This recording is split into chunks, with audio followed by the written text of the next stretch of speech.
Selamat pagi semuanya. Apakah suara saya sudah terdengar jelas? Sepertinya karena sudah pukul 9, mari kita mulai webinar kita hari ini. Selamat pagi para peserta sekalian yang telah meluangkan waktunya untuk mengikuti webinar seri kedua dari Rumah Publikasi dan Kata-Kata. Perkenalkan, saya Dewi, selaku moderator dalam webinar kali ini. Saya adalah co-founder dari Kata-Kata, sebuah entitas yang bergerak di bidang bahasa, terutama layanan penerjemahan, proofreading, dan editing, yang saat ini sedang bekerja sama dengan Rumah Publikasi.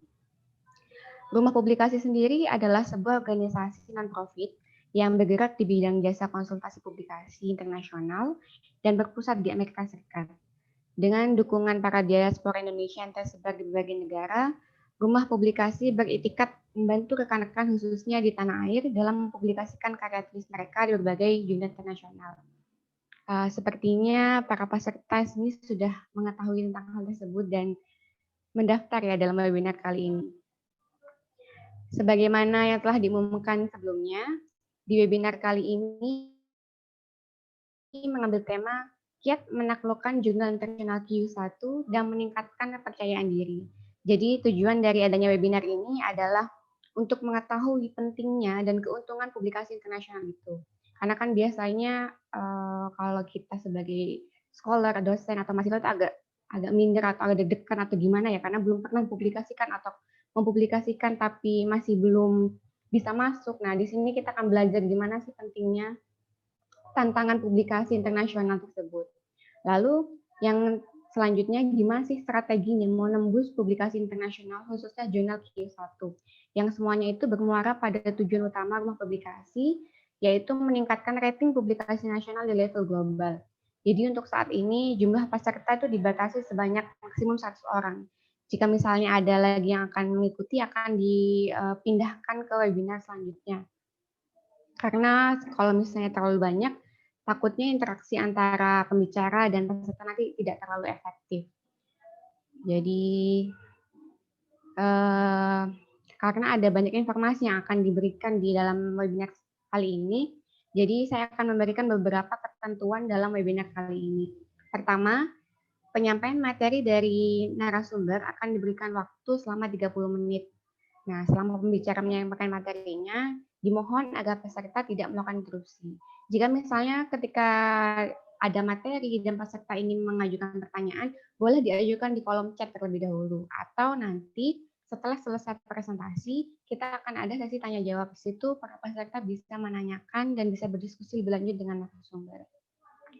Lalu jika ada pertanyaan peserta yang sudah diberikan kepada kami di form registrasi, juga akan dibahas di sesi Q&A. Nah, tanpa berpanjang kata, mari kita perkenalkan narasumber kita hari ini. Pertama, ada Mas Natariato Indrawan. Jadi beliau adalah tim mentor di Rumah Publikasi dan juga co-founder dari Rumah Publikasi. Nah, Mas Nata ini sekarang adalah mentor bagi mahasiswa sarjana dan pasca sarjana dari berbagai perguruan tinggi melalui program The Mickey Leland Energy Fellowship, yaitu sebuah program Departemen Energi Amerika Serikat untuk mempromosikan karir dan riset di bidang Science, Technology, Engineering, and Mathematics. Jadi dari hasil studi program doktoral beliau, ada 12 publikasi yang telah diterbitkan di berbagai jurnal internasional Q1. Termasuk sebuah book chapter melalui penerbit Elsevier dan Springer, dengan sebagian besar sebagai penulis pertama atau first author. Hingga saat ini, Mas Nata juga menjadi reviewer di berbagai jurnal Elsevier dan sebagai editorial board dalam jurnal Science of the Total Environment and Journal of Cleaner Engineering and Technology Elsevier. Nah, selanjutnya narasumber kedua kita ada Mas Muflih Adnan, yang merupakan PhD candidate di Department of Chemical and Petroleum Engineering, University of Calgary, Kanada. Mas Muflih juga merupakan mentor di Rumah Publikasi yang sudah berpengalaman publikasikan artikel dalam bidang rekayasa kimia dan energi di beberapa jurnal terkemuka seperti Renewable Energy, Applied Energy, Journal of Energy and Conversion and Management Elsevier. Dan dari hasil studi magister saja, dia sudah mempublikasikan 3 international publication selama studi dan lebih dari 10 publikasi internasional selama selesai studi. Nah, dari hasil studi magister itu, selain juga publikasi internasional, Mas Mufti sudah berhasil mempunyai 2 paten internasional. Menarik ya, profil dari pembicara kita hari ini. Lalu pertama mungkin saya langsung persilahkan ke Mas Nata untuk menyampaikan materi presentasinya. Silahkan Mas Nata. Ya, terima kasih Mbak Dewi. Selamat pagi semuanya. Salam sejahtera untuk kita semuanya. Selamat datang di webinar seri kedua, Sinergi Meningkatkan Rating Publikasi Nasional di Level Global. Untuk topik webinar kali ini, kita akan membahas kiat menaklukkan jurnal internasional Q1 khususnya, dan meningkatkan kepercayaan diri. Kategori STEM, namun juga dapat aplikasikan ini untuk kategori lainnya.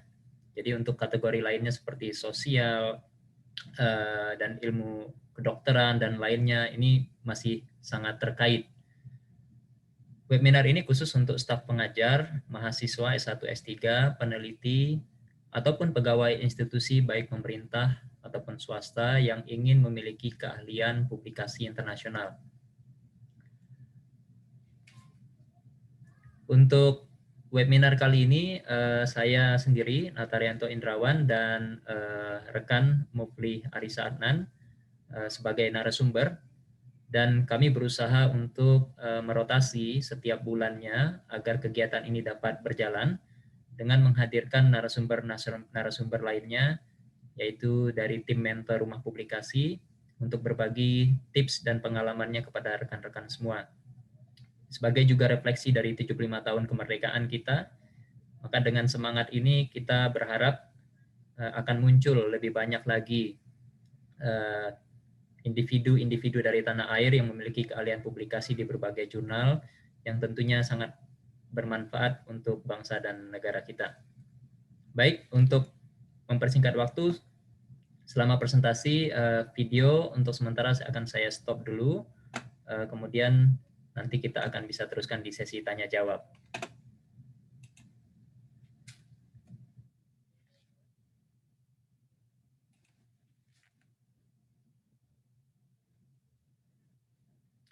Untuk demografi peserta kali ini sepertinya 94% dari dalam negeri ya. Sebagian besar dari institusi universitas atau perguruan tinggi. Selain itu juga dari berbagai institusi seperti LIPI, BPPT, dan lainnya. Ini menarik karena sebagian dari peserta juga ada yang berasal dari luar negeri. Sebagaimana tadi yang disampaikan oleh Mbak Suri tentang ketentuan webinar, selama presentasi silahkan jika ada pertanyaan dapat disampaikan di ruang chat. Dan nanti kita akan bahas sama-sama untuk di sesi tanya jawab. Singkat dari bio saya tadi sudah disampaikan oleh Mbak Dewi. Terima kasih Mbak Dewi. Saat ini banyak membantu rekan-rekan di program mentoring, program Departemen Energi di Amerika Serikat, dan juga sebagai reviewer dan editorial board. Mudah-mudahan keahlian ini dapat bermanfaat untuk teman-teman semuanya. Urgensi dan fokus materi pada pagi hari ini kita akan membahas 3 isu besar yang semuanya mengalir dalam materi, yaitu pendidikan dan keahlian publikasi, penelitian, riset, dan pengembangan, dan juga terkait dengan ekonomi. Baik, kita langsung mulai di seksi pertama, yaitu mengenai latar belakang, urgensi, mengapa webinar ini diadakan. Ini sudah saya tampilkan di webinar sebelumnya, bahwa kita saat ini di Indonesia, ya, terutama menurut data dari berbagai lembaga dunia, di antaranya Skimago Ranking, Nature Index, dan data dari Bank Dunia, kita masih digolongkan di dalam negara dengan kategori rating publikasi yang tidak terlalu baik, begitu ya. Sebagaimana contoh dari Skimago Institution Ranking, ini pada update 12 Agustus kemarin, Indonesia dikategorikan pada urutan 47 dari jumlah dokumen yang terpublikasi di berbagai jurnal internasional. Ya, begitu pula dari Nature Index di urutan 63, dan pada data Bank Dunia kita masih diklasifikasikan sebagai wilayah dengan tingkat intensitas publikasi yang rendah. Urutan teratas masih ditempati Amerika Serikat, China, UK, United Kingdom, Jerman, dan Jepang. Namun kita tidak berkecil hati karena dari potensi, ya, kita memiliki potensi yang sumber daya manusia yang besar, di mana jumlah mahasiswa Indonesia pada tahun 2018 itu tercatat 7 juta jiwa. Ya. Dan ini bisa dibayangkan sekiranya seluruh mahasiswa ataupun sebagian dari mahasiswa tersebut memiliki keahlian publikasi, maka tentunya dengan jumlah dokumen yang saat ini berada di kisaran 158.000, ya, mungkin saya bisa pakai pointer, ya, 158.733 ini akan melonjak secara drastis pada beberapa tahun ke depan. Sekiranya publikasi ini menjadi concern kita semua, dan kita akan menuju ke arah sana bersama-sama. Apa saja keuntungan publikasi internasional ini sudah panjang lebar kita bahas di webinar sebelumnya, dan juga kita rekod di website rumahpublikasi.org. Di antaranya dari keuntungan major atau keuntungan utama adalah ini akan terekam permanen dalam sistem pencarian. Jadi meskipun kita barangkali di suatu hari nanti kita sudah tidak ada lagi, tapi karya tulis kita ini bermanfaat untuk generasi mendatang. Ya. Ini akan terus ada di dalam sistem dan terus memperoleh citasi. Sejauh mana perolehan citasi yang kita terima dari berbagai rekan internasional, maka itu akan menaikkan rating citasi nasional secara keseluruhan. Dan inilah yang saya pikir keuntungan utama yang dapat dihasilkan dari publikasi internasional. Dan kalau kita buka akun di Google Scholar, apabila kita memiliki publikasi, maka nama kita akan muncul secara otomatis dan orang lain juga akan dapat menemukan kita secara otomatis di sana. Dan masih banyak keuntungan lain yang tidak kita bahas satu persatu di kesempatan ini.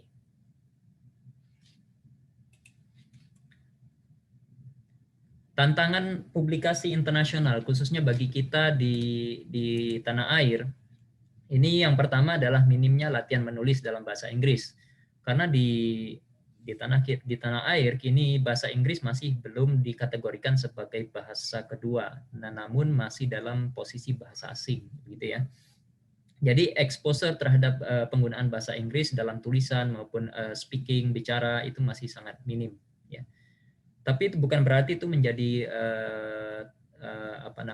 kendala yang sangat berat, ya, apabila kita dalam prosesnya, khususnya publikasi internasional, itu memerlukan keahlian menulis yang bisa diasah secara bertahap, ya. Yang kemudian yang kedua adalah keterbatasan pengetahuan proses submission artikel.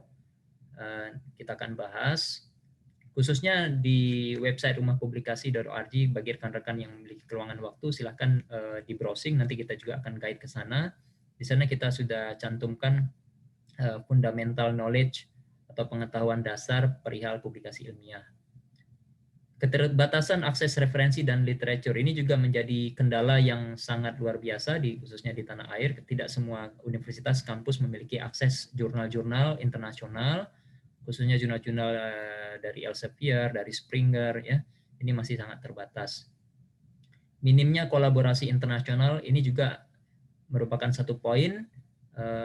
Yang menariknya di sini adalah apabila kita memiliki kolaborasi internasional, apabila kita dalam artikel atau naskah yang kita susun itu melibatkan partner internasional, maka rate atau peluang naskah tersebut accepted itu akan menjadi besar.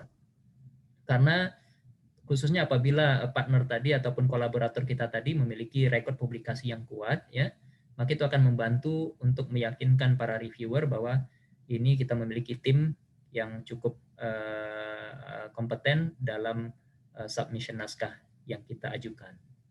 Yang kelima adalah keterbatasan training dan mentoring. Ya, ini pun menjadi sebuah hal yang harusnya kita galakkan lebih banyak lagi dalam berbagai kesempatan, termasuk webinar ini yang akan kami terus lakukan untuk setiap bulannya.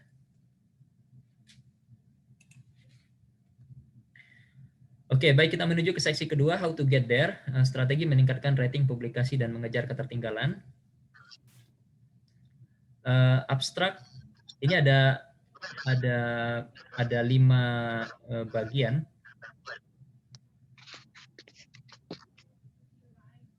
Sorry, ini ada 5 bagian yang barangkali menjadi poin utama. Namun yang menarik di sini adalah dari 5 bagian ini, dari sebuah artikel yang disubmit, abstract, introduction, material method, result and discussion, conclusion, 80% kesulitan bagi penulis pemula dan senior adalah pada introduction. Ya, jadi maksudnya adalah 80% sebuah naskah itu berhasil diterima bila introduction-nya baik. Ya. Dan 80% juga sebuah naskah itu ditolak karena kemungkinan 80% tadi terletak pada introduction-nya yang tidak disusun secara baik. Jadi ini menarik ya. Ini adalah contoh dari artikel, salah satu artikel yang kami yang baru dipublish ya. Ini di jurnal Energy. Artikel ini menarik dan saya tampilkan di sini. Menariknya adalah bahwa data yang digunakan pada artikel ini adalah data yang sangat-sangat lama. Itu kurang lebih sekitar 13-14 tahun yang lalu. Jadi dalam proses submission naskah, ini menjadi pointing ataupun poin utama bagi reviewer untuk melakukan justifikasi bahwa naskah ini tidak layak publish, begitu ya. Namun dengan dengan bertahap ya, kita berusaha untuk meyakinkan para reviewer bukan pada datanya lama atau tidaknya, tetapi pada metode yang kita develop yang merupakan sebuah novelty yang belum ada pada literature saat ini. Akhirnya setelah bolak-balik begitu 2 atau 3 atau 4 kali, akhirnya ini pun bisa disubmit dan dipublish begitu. Jadi bagi rekan-rekan yang memiliki data, selama rekan-rekan memiliki data, maka jangan khawatir, di situ ada kemungkinan peluang untuk bisa dipublish sejauh introduction-nya disusun dengan baik dan juga novelty ini ada pada introduction, makanya di situ sangat penting ya.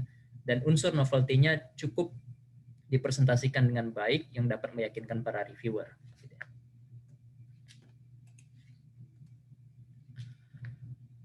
Strategi meningkatkan publikasi internasional bagi tenaga pengajar, peneliti, karyawan pemerintah, swasta, dan mahasiswa.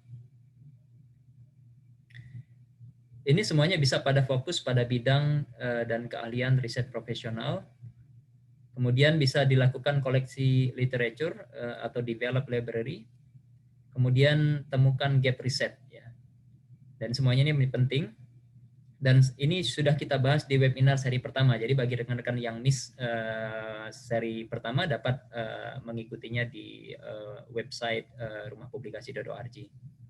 Saya tidak akan bahas lagi di sini. Ya, jadi kita berharap lulus S1 sudah punya 1 publikasi internasional, lulus S2 sudah setidaknya memiliki 2 publikasi internasional, dan lulus program doktor setidaknya memiliki 3 publikasi internasional. Jika ini semua dapat dijalankan dan dapat dipraktekkan gitu ya. Nah, poin penting lainnya yang harus kita asah itu adalah untuk menemukan research gap tadi. Ya, untuk menemukan research gap ini semuanya dibahas di introduction ya, karena tadi 80% dari keberhasilan sebuah artikel dapat dipublish atau tidak dari sisi introduction. Nah, ini harus diasah kemampuan untuk menemukan research gap. Bagaimana caranya? Yang pertama kita harus banyak studi literatur. Apakah itu dari original research article maupun dari review article ya. Nah, setelah menemukan research gap, hal berikut dapat kita bangun, dapat kita develop. Itu adalah novelty, kemudian flow antar paragraf yang bersambung, kemudian penyajian data yang menarik termasuk tabel dan figur. Baru kemudian temukan jurnal yang tepat. Nah, jurnal yang tepat ini bisa kita lihat di link berikut ya. kira-kira yang sesuai dengan bidang kita, dan kemudian apabila jurnal tersebut masih belum digolongkan Q1, katakanlah itu masih Q2 atau ketiga, itu bisa menjadi atau potensial menjadi Q1 dalam waktu yang sangat singkat, gitu ya.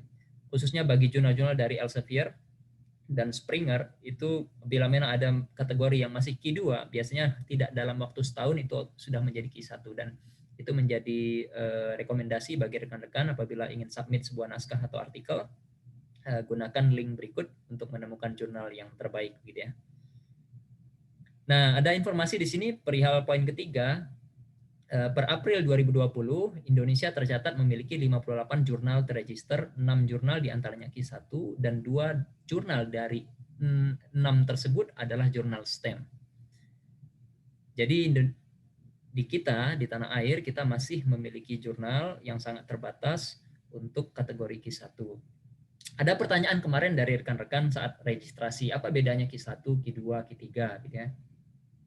Ya tentunya sangat berbeda secara kualitas, kemudian secara reviewer yang dilibatkan dalam proses review naskah, ya, dan juga secara konten, gitu ya. Jadi sangat berbeda, dan biasanya apabila kita dapat publish di jurnal Q1, itu akan memiliki kredit yang lebih besar dibandingkan Q2, Q3.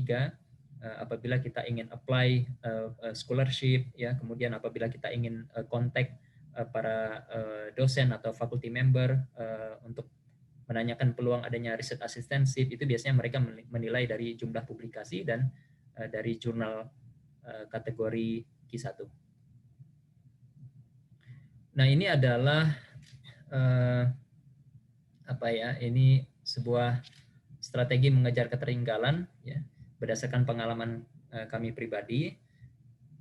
Kita perlu mentor untuk menjembatani atau membantu kita, ya, atau menjembatani kesenjangan kita, khususnya bagi rekan-rekan pemula yang ingin pertama kali melakukan publikasi internasional, ya. Apakah itu minim pengalaman menulis, apakah punya data namun bingung mengolahnya, apakah itu punya pengalaman publikasi internasional tapi masih kesulitan, sering di-reject, begitu. Apakah juga itu terbatas dari network dan kolaborasi. Ini semua bisa dibantu dengan adanya sebuah gateway, ya, di mana di situ didukung oleh para mentor yang siap membimbing para peserta, gitu ya.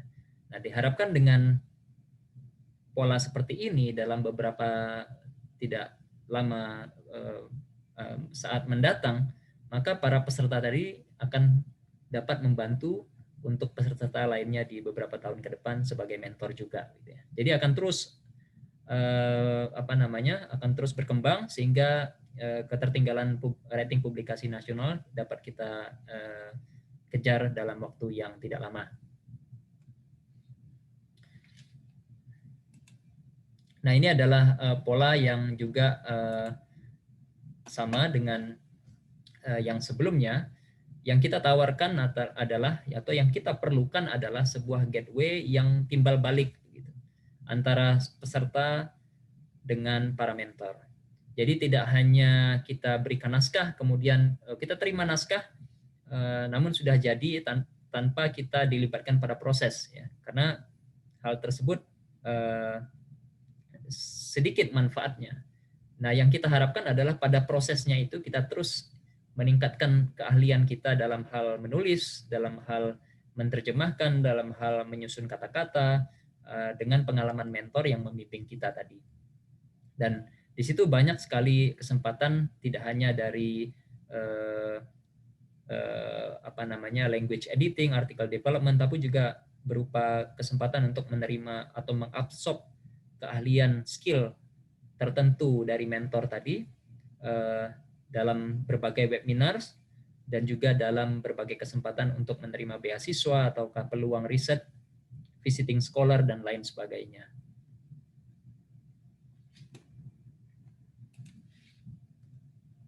Nah, ini adalah kami akan coba untuk membuat perbandingan, ya. Ini sebentar, ya. Jadi yang kita coba tawarkan untuk mendevelop skill kita dalam publikasi internasional ini dapat kita berikan gambaran sebagai berikut. Jika kita melakukan kontak dengan professional language editing seperti Elsevier atau Springer, ini biasanya mereka hanya fokus pada revisi kalimat dan paragraf pada naskah. Ya. Dan itu untuk artikel atau paper ya. Namun apabila naskah tersebut berupa skripsi, tesis atau disertasi, jasa ini sepengetahuan kami tidak ditawarkan oleh Elsevier dan Springer, hanya fokus pada artikel ya. Juga tips dan strategi publikasi mereka tidak berikan. Jadi hanyalah berupa naskah jadi begitu ya. Nah, bedanya dengan kolom yang kedua ini adalah training ya, training. Di training biasanya ditawarkan adalah pengetahuan atau knowledge, tips dan strategi publikasi internasional ya. Sementara untuk revisi dan kalimat dan paragraf itu hanya sebatas knowledge, tidak langsung diaplikasikan kepada naskah kita. Dan juga revisi dan upgrade skripsi, tesis, disertasi ini juga sangat terbatas untuk ditawarkan. Potensi kolaborasi internasional ini kemungkinan besar tidak ada, peluang menjadi mentor yang tidak ada, dan peluang untuk menerima ataupun peluang riset untuk masa depan ataupun pada bidang tertentu ini juga sangat jarang ditawarkan. Nah, begitu pula dengan local proofreading dan publication service. Revisi kalimat biasanya termasuk di situ, revisi dan upgrade skripsi, tesis, disertasi ini biasanya juga masuk ya. Namun hal-hal lainnya seperti potensial kolaborasi internasional, dapat strategi publikasi, kemudian adanya skill development program itu kemungkinan tidak ada. Dan ini karena sifatnya hanya sederhana, kita punya naskah, kita berikan, kemudian kita memperoleh hasil dari editing oleh jasa layanan yang kita terima tadi. Dan ini variasinya beragam ya. Namun yang kita inginkan di sini adalah untuk mencakup semua aspek ini ya.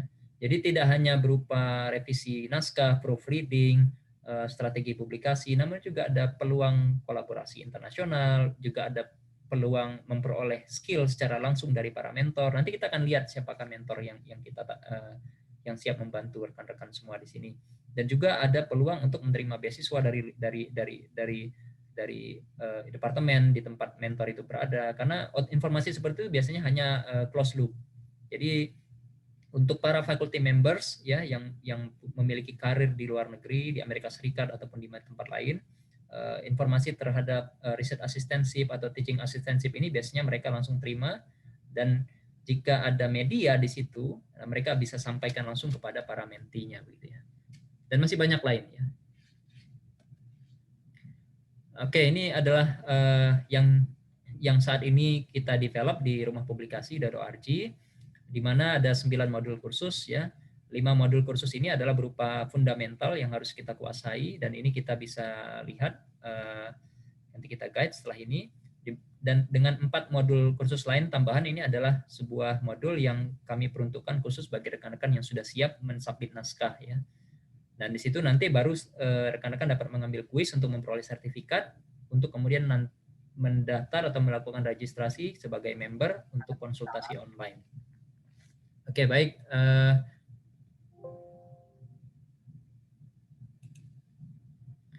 Oke, baik. Bagi rekan-rekan yang belum mengetahui rumah publikasi.org, ini adalah website di Berandra ya. Apabila kita klik di sesi materi pendahuluan, maka ada 5 topik yang muncul. Ya. Contoh misalkan kita masuk ke sesi topik kedua, pendahuluan. Nah, di sini adalah materi yang kita sampaikan, dan ini bisa open access ya. Open access. Kemudian di sini ada ruang diskusi. Kita coba susun hal-hal apa yang perlu mendapat perhatian dalam penyusunan pada seksi pendahuluan ini. Kemudian ini saya nggak ngerti kenapa ada ini ya, scratch di sini ya. Oke. Kemudian apabila ada pertanyaan, rekan-rekan bisa langsung menyampaikannya di sini. ya. Jadi ini bisa program konsultasi yang kita berikan secara open access bagi siapa saja yang ingin ataupun yang memiliki kesulitan untuk mendevelop sesi ataupun materi pendahuluan. Ya. Nah, untuk hal lainnya di sini adalah rekan-rekan bisa melihat teman-teman atau rekan-rekan dari tim mentor yang dapat membantu. Salah satunya adalah Mas Muflih yang setelah ini beliau akan memberikan tips dan sharing pengalamannya. Saya ambil contoh di sini. Sini adalah Pak Yogi Ahmad Erlangga. Beliau mungkin familiar bagi rekan-rekan di tanah air kurang lebih beberapa tahun lalu seringkali masuk dalam agenda di wawancara perihal penemuannya terhadap persamaan Helmholtz ya. Dan beliau membantu sekali dan bersedia untuk membantu rekan-rekan khususnya dari background matematik ya. Jika ada rekan-rekan dari background matematik kesulitan untuk mempublikasi naskah, ya silakan melakukan registrasi untuk kami hubungkan dengan Pak Yogi. Nah, kira-kira ini silahkan di browsing dan semua materi pendahuluan yang tadi disampaikan ini semuanya sudah open access dan tersedia juga ruang diskusi, silahkan dimanfaatkan jika ada kesulitan. Dan untuk materi lanjutan adalah khusus untuk bagi rekan-rekan yang sudah siap untuk mempublikasi naskah karena diperlukan subscription di dalamnya. Nah, saya pikir itu yang menjadi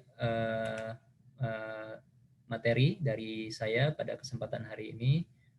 Nanti kita lanjutkan dengan sesi tanya jawab. Untuk selanjutnya saya serahkan kepada moderator untuk kemudian masuk ke sesi pembicara kedua, Mas Muflih.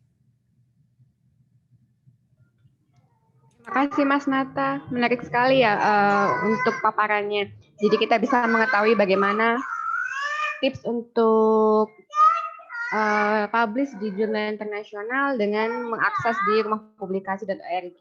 Nah, selanjutnya saya akan berikan kepada Mas Muflih Ahnan. Monggo Mas Muflih untuk dilanjutkan presentasinya. Oh ya, untuk teman-teman sekalian, saya sudah mencatat beberapa pertanyaan di chat. Nanti kita akan bahas di sesi tanya jawab. Terima kasih.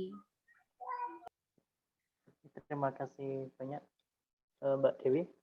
Pada di sini malam hari ya, selamat pagi rekan-rekan semua di Indonesia. Nah, di sini sekarang sedang malam hari. Perkenalkan, saya adalah Muflih Harisatnan. Saya di sini masih adalah mahasiswa S3 di Universitas Calgary seperti yang tadi disampaikan. Dan hingga saat ini topik penelitian saya tentang energi.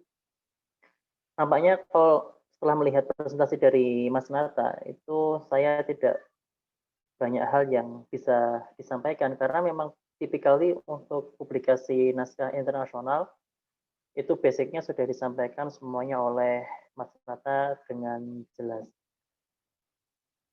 Mengenai publikasi seperti yang tadi disampaikan, saya ingin meng-highlight satu poin yang tadi disampaikan Mas Nata, yaitu tentang authorship.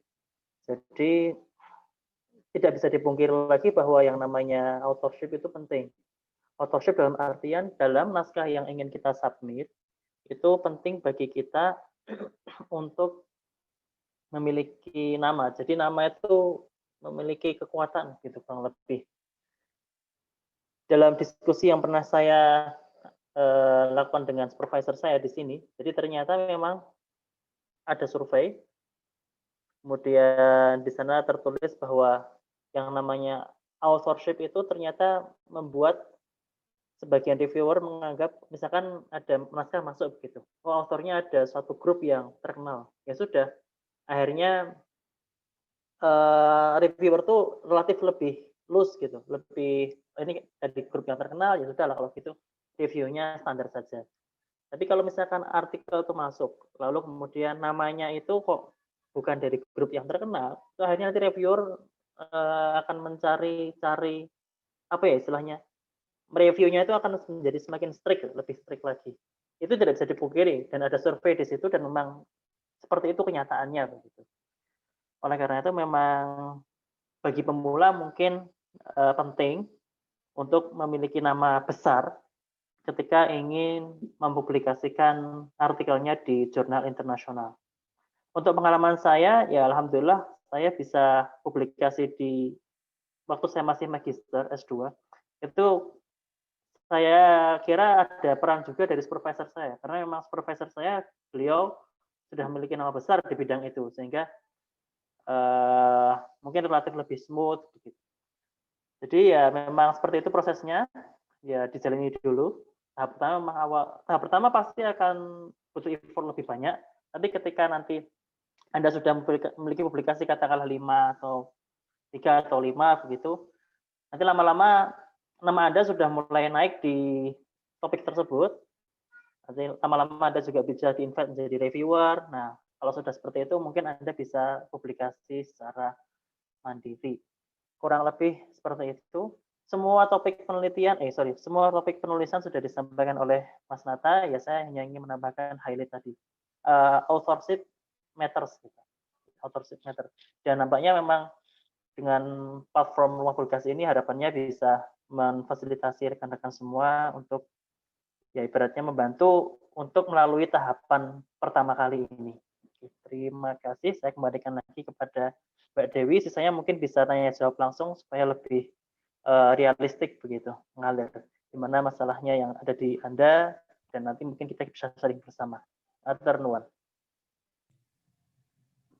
Siap, terima kasih Mas Mufli. Jadi mungkin kita masuk ke sesi tanya jawab terlebih dahulu ya Mas. Jadi di sini saya sudah mencatat ada beberapa pertanyaan. Kalau tidak bermasalah nanti saya akan coba kalau teman-teman peserta berkenan. Mohon maaf, ada mobil lewat jadi suaranya agak terputus. Ya, sudah. Jadi kalau misalnya tidak bermasalah, saya akan bacakan dari chat dulu, nanti monggo untuk dijawab. Selanjutnya kita bisa tanya jawab interaktif ya Mas Mufli.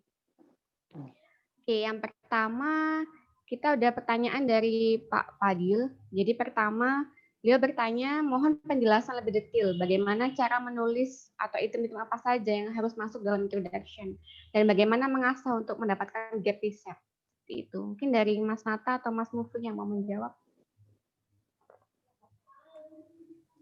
Maaf Mbak Dewi, bisa diulang pertanyaannya Mbak Dewi?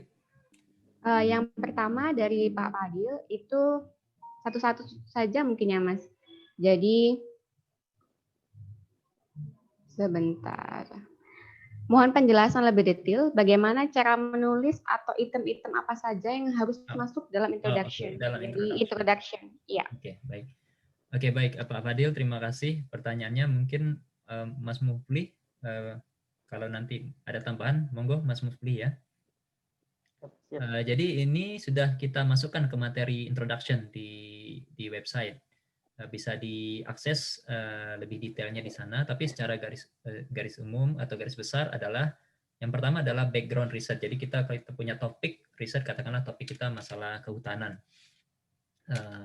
Kemudian background kehutanan kita cantumkan di 1 atau 2 paragraf pertama.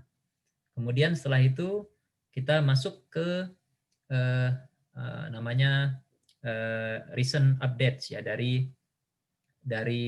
artikel ataupun jurnal berdasarkan studi literatur yang kita lakukan di paragraf berikutnya. Jadi katakanlah si A pada tahun sekian melakukan investigasi pada kehutanan bidang ini dan seterusnya. Kita cantumkan secara detail perihal literature study. Baru kemudian kita masuk ke item yang kita inginkan, yaitu tadi perihal yang paling penting dalam introduction adalah novelty. Novelty. Biasanya reviewer ini melihat pertama kali dari sebuah naskah yang masuk itu dilihat di paragraf 2 paragraf terakhir atau paragraf terakhir dari introduction. Jika dinilai novelty-nya cukup kuat, maka kemungkinan artikel tadi diproses review untuk berikutnya. Namun jika unsur novelty-nya tadi di paragraf terakhir atau 2 paragraf terakhir itu kurang begitu kuat, biasanya mereka akan langsung reject. Apalagi kalau melihat nama autornya ini belum ditemukan pada rekam jejak di sistem Google Scholar ataupun sistem lainnya. Tadi seperti sebagaimana yang disampaikan Mas Mufli bahwa authorship tadi adalah memiliki peranan penting.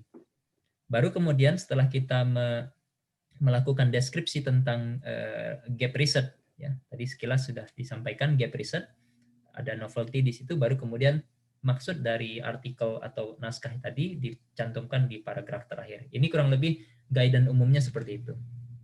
Ya, jadi mudah-mudahan Untuk detailnya silakan akses di website, sudah disusun secara sistematis. Mudah-mudahan membantu. Terima kasih. Terima kasih Mas Nata. Mungkin Mas Mufli mau menambahkan dari pertanyaan ini. Jadi gimana sih menulis introduction-nya? Lalu apakah novelty-nya itu harus wajib ada dalam sebuah artikel? Baik, saya mencoba menjawab. Jadi menurut pengalaman kami, pertama kali yang perlu kita lakukan ketika ingin membuat makalah itu adalah melakukan literatur review. Kalau saya caranya biasanya menggunakan tabel. Jadi saya buat tabel, lalu saya ketik keywordnya, topiknya apa, misalkan gasifikasi begitu, atau misalkan energi terbarukan katakanlah. Nah, kita lihat di situ kita ingin fokus kemana nih, misalkan ke performan alat atau efisiensi alat.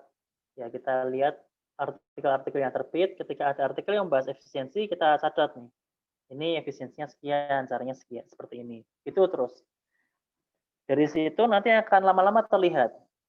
Dengan membaca paper tersebut dan dicatat di tabel, itu nanti seakan-akan kita punya gambaran, oh ternyata ini nih yang kurang.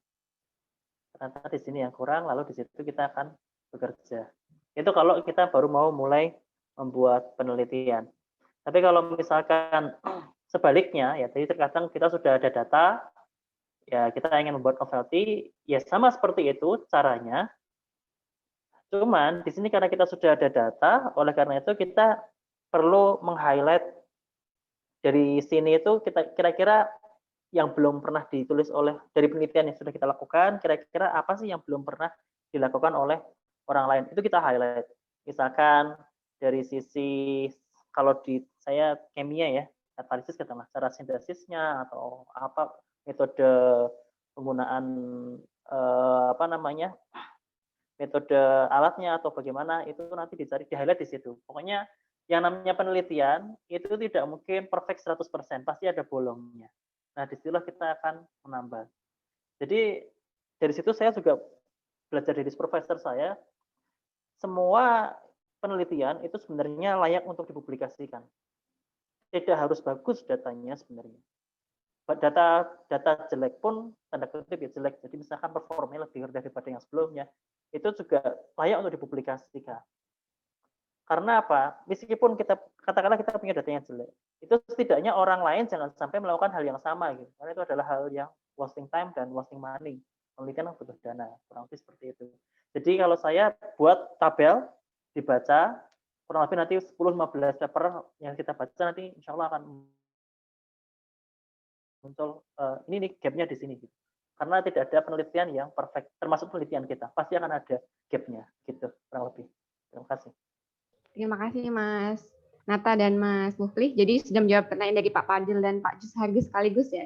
Jadi introduction dan segala tipsnya juga di website rumah publikasi. Lalu untuk novelty dan untuk gap riset ya harus banyak membaca bagaimana semua literatur itu kita kumpulkan lalu melihat gap-gapnya di sana ya Mas. Oke, nah masuk untuk pertanyaan selanjutnya mungkin langsung dari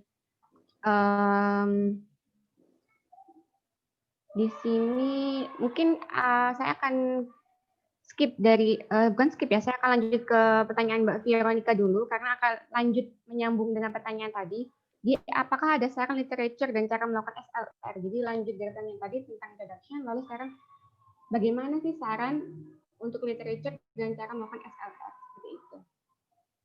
Monggo Mas Mufli kalau mau dijawab. Oke, terima kasih. Jadi mohon maaf, SLR itu apa ya? Saya kurang familiar dengan istilah SLR. Saya sendiri juga baru pertama nih mendengar tentang SLR. Mungkin Mbak Veronica? Oh, studi literature review. Okay. Baik, terima kasih. Jadi untuk saran literatur, pada dasarnya literatur itu bisa digunakan semuanya.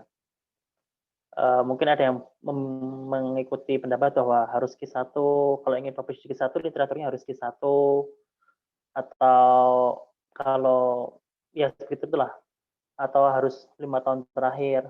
Nah, menurut saya literatur dari sisi literaturnya itu tidak ada batasan. Anda bisa menggunakan literatur dari mana saja, baik dari jurnal Q1, Q4 atau atau yang lainnya, atau bahkan berita. Jadi kalau saya melakukan techno-economic analysis, itu saya malah lebih sering menggunakan data dari website dan dari berita, karena itu informasinya lebih terkini.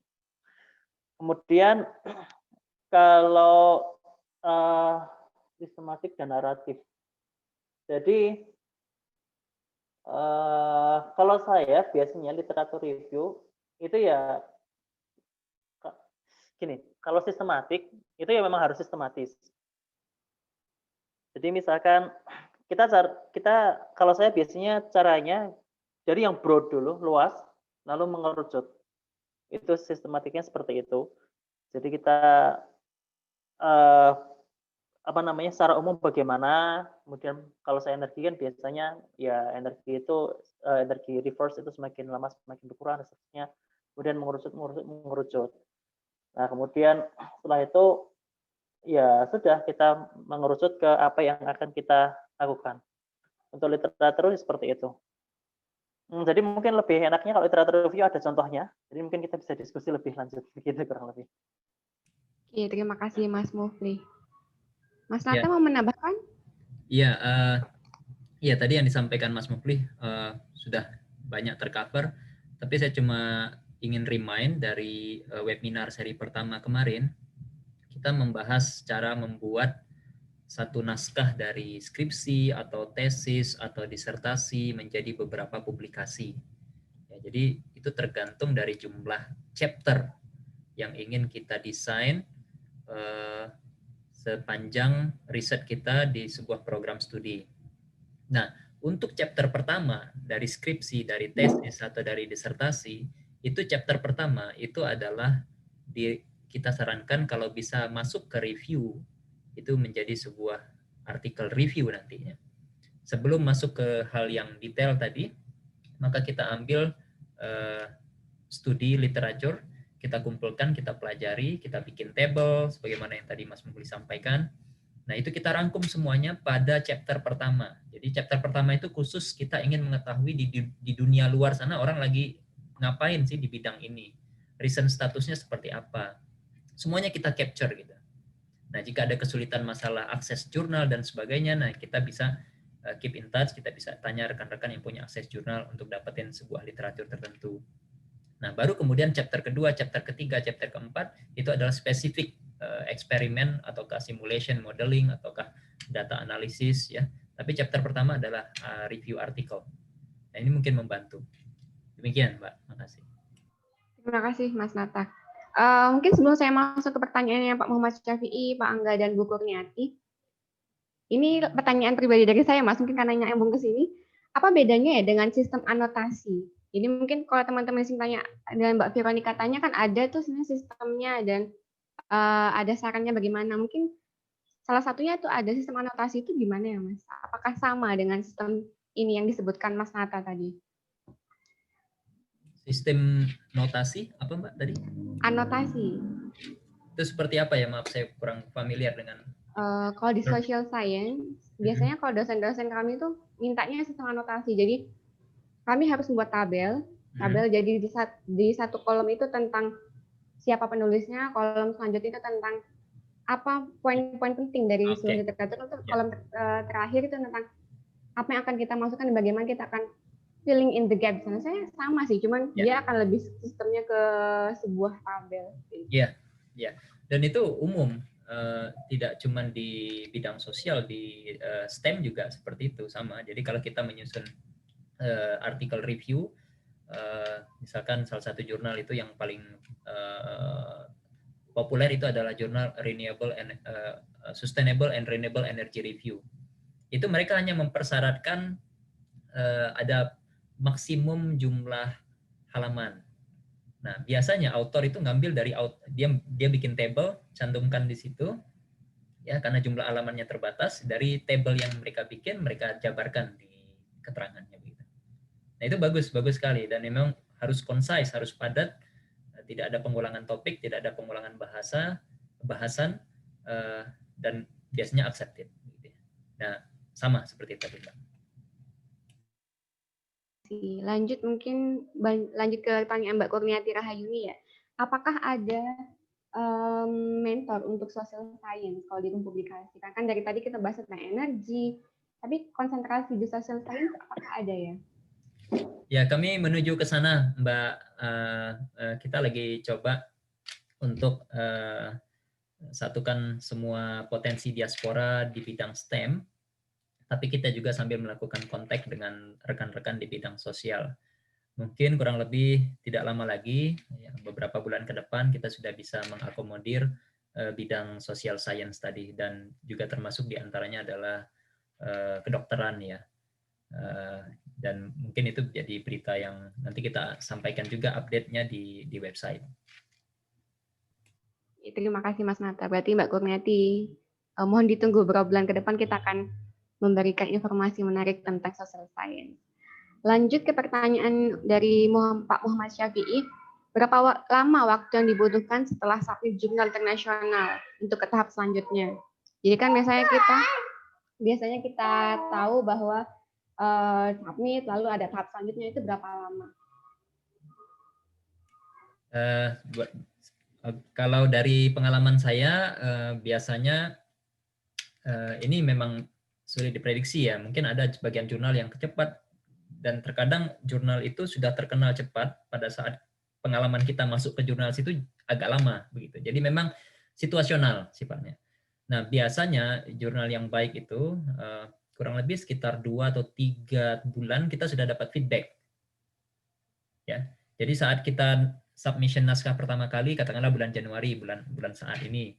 Nah, itu bulan depan ya, itu udah bagus sekali kalau mereka udah kasih feedback.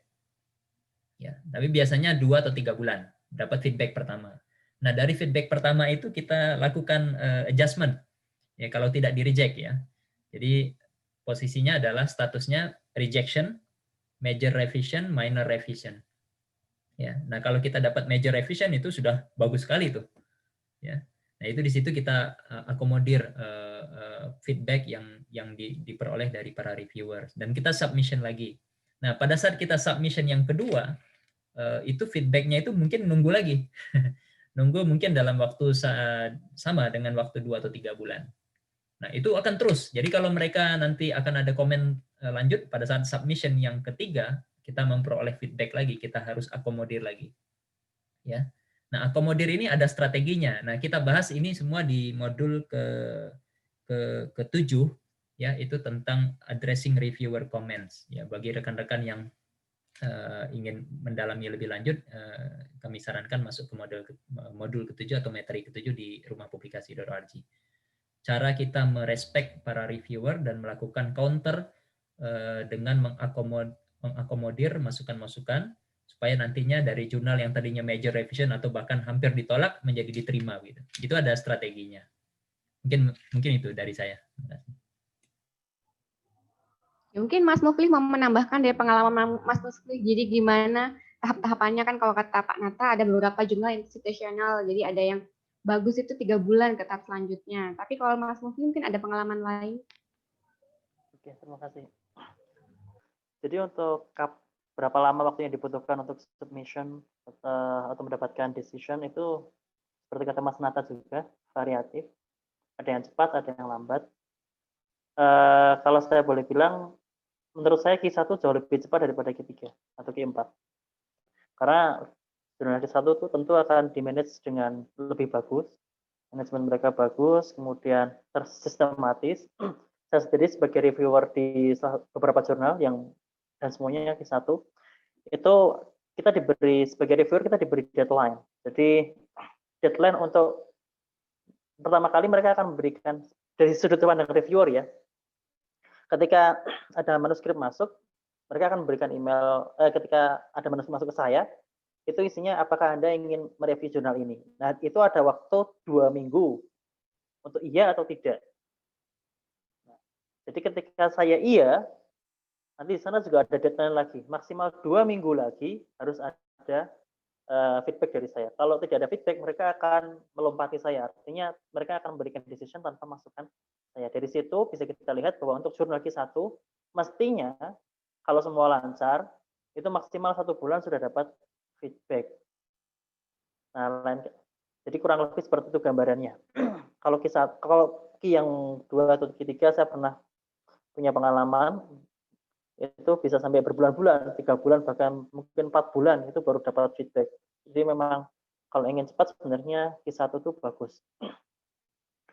Nah, seperti yang tadi disampaikan Mas Atas, setelah dapat first decision biasanya tidak langsung publish ya. Major revision sudah bagus, kemudian di situ ada ada komen-komen dari reviewer plus editor kadang. Nah, itu juga ada deadline-nya. Jadi kalau nggak salah 2 bulan. Nah, selama itu kita harus bisa menanggapi semua komentar, lalu kita resubmit lagi. Setelah itu ya lagi-lagi seperti itu tadi. 1 bulan lagi maksimal kalau memang lancar, itu akan dapat decision. Kalau lagi untung ya langsung accept, tapi kalau kadang ada kalanya juga ada komen lagi, komen tambahan. Itu ya seperti itulah. Jadi memang publikasi itu sebenarnya butuh waktu lama. Untuk publish itu paling tidak normalnya sekitar 3 bulan, 4 bulan. Kemudian kalau pengalaman saya pribadi paling cepat itu 1,5 bulan sudah accepted. Jadi ya itu alhamdulillah banget, dan itu key 1. Jadi memang key 1 itu manajemennya saya kira lebih bagus daripada key yang lainnya. Elsevier itu atau ACS atau yang lainnya itu manajemennya mereka lebih bagus. Jadi seperti itu. Kemudian sedikit pendapat pribadi saya ya. Jadi memang kalau punya artikel sebaiknya disubmit ke key 1 saja. Tidak perlu key yang 3 atau key 4 eman-eman, karena kita sudah habis waktu, habis biaya mungkin. Ya kenapa harus key yang bawah gitu. Karena pada dasarnya key 1 itu mereka lebih fair. Meskipun tadi saya katakan authorship matters, tapi di dalam survei itu kan tidak semuanya. Ada chance juga kalau memang topiknya bagus ya kenapa mereka harus reject gitu kan. Dan yang namanya topik bagus itu belum ibaratnya. Topik bagus itu bukan berarti fancy gitu. Harus pakai alat yang canggih atau pakai survei yang melibatkan ratusan ribu orang, puluhan ribu orang. Artikel yang bagus itu yang ditulis secara jelas, runut, detail, dan kita bisa katakan transparan begitu. Jadi semua datanya disampaikan secara objektif dan yang lainnya itu bagus. Nah, jadi kalau punya artikel, ya kita yakin bahwasanya kita itu sudah melakukannya dengan baik dan benar, transparan.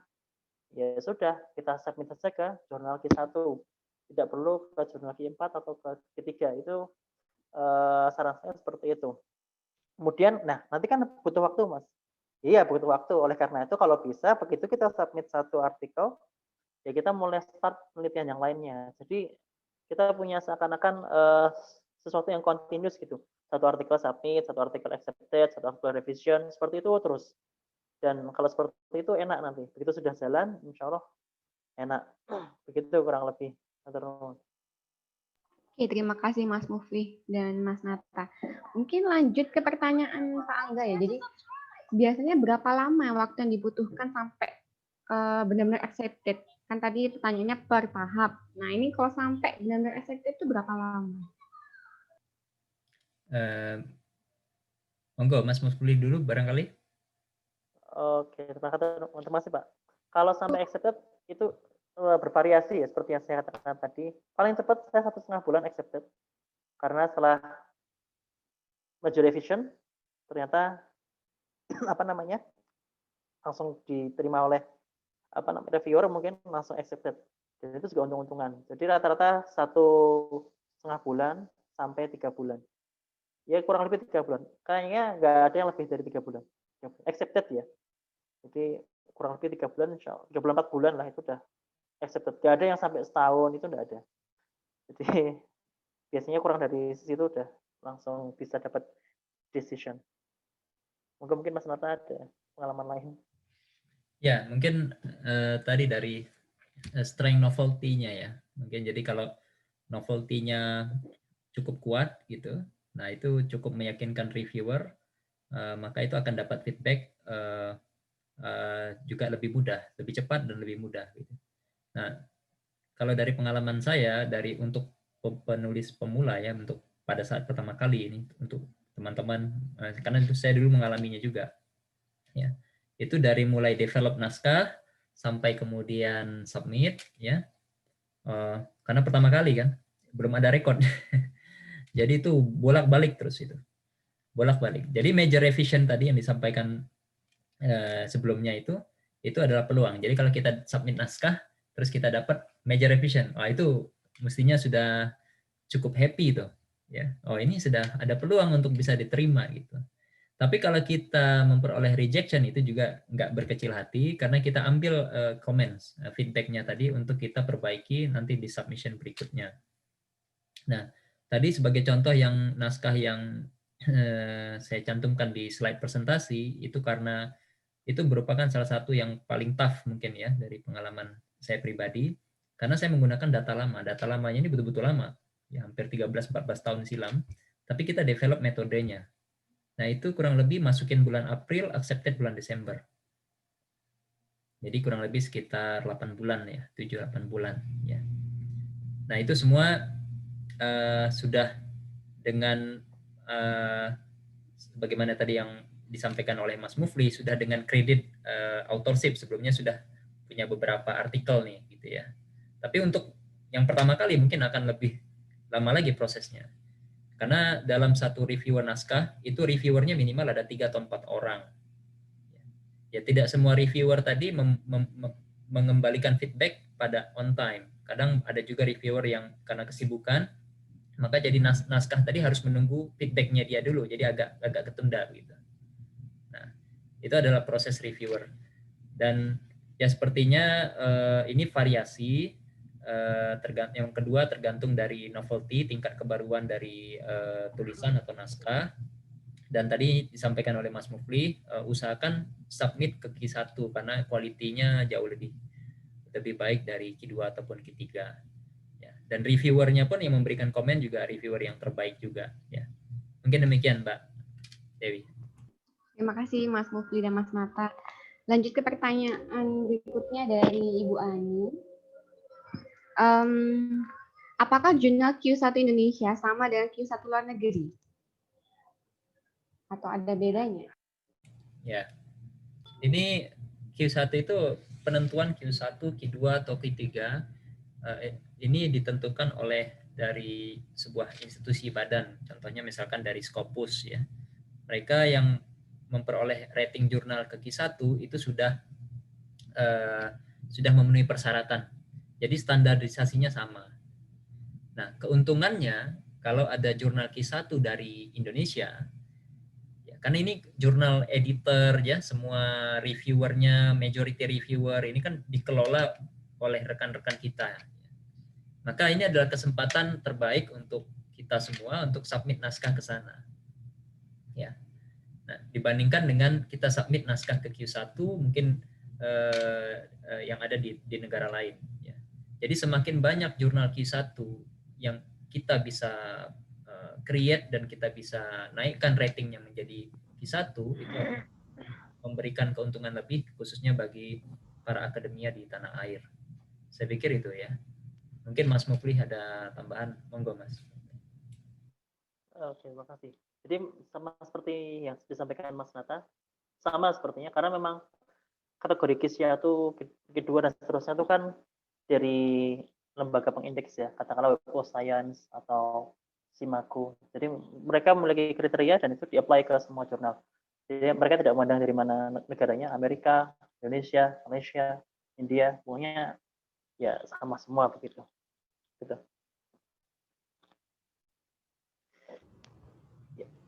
Mas Mufli, Mas Nata.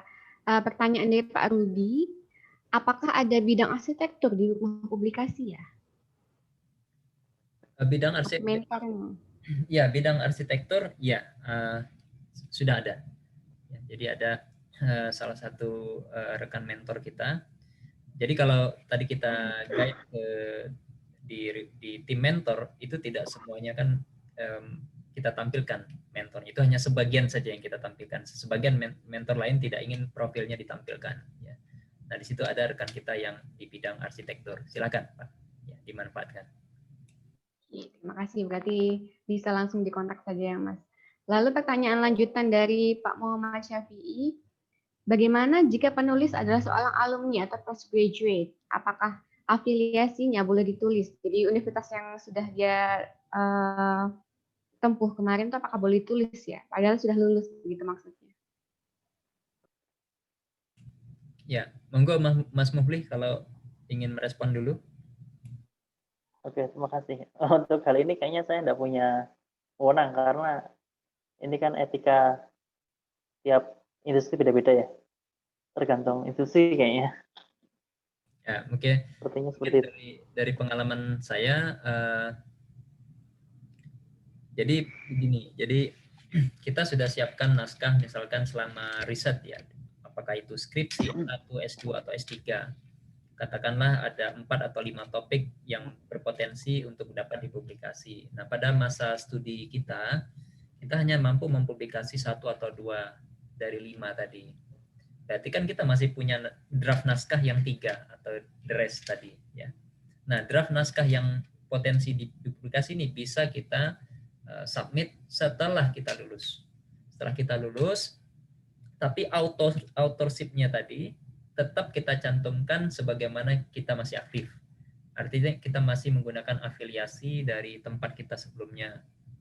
Ya, tentunya dengan berkomunikasi dengan supervisor kita. Ya, biasanya mereka tidak keberatan karena malah mendukung gitu ya. Oh, ternyata kamu masih menerusin toh. Ya, masih menerusin, Pak.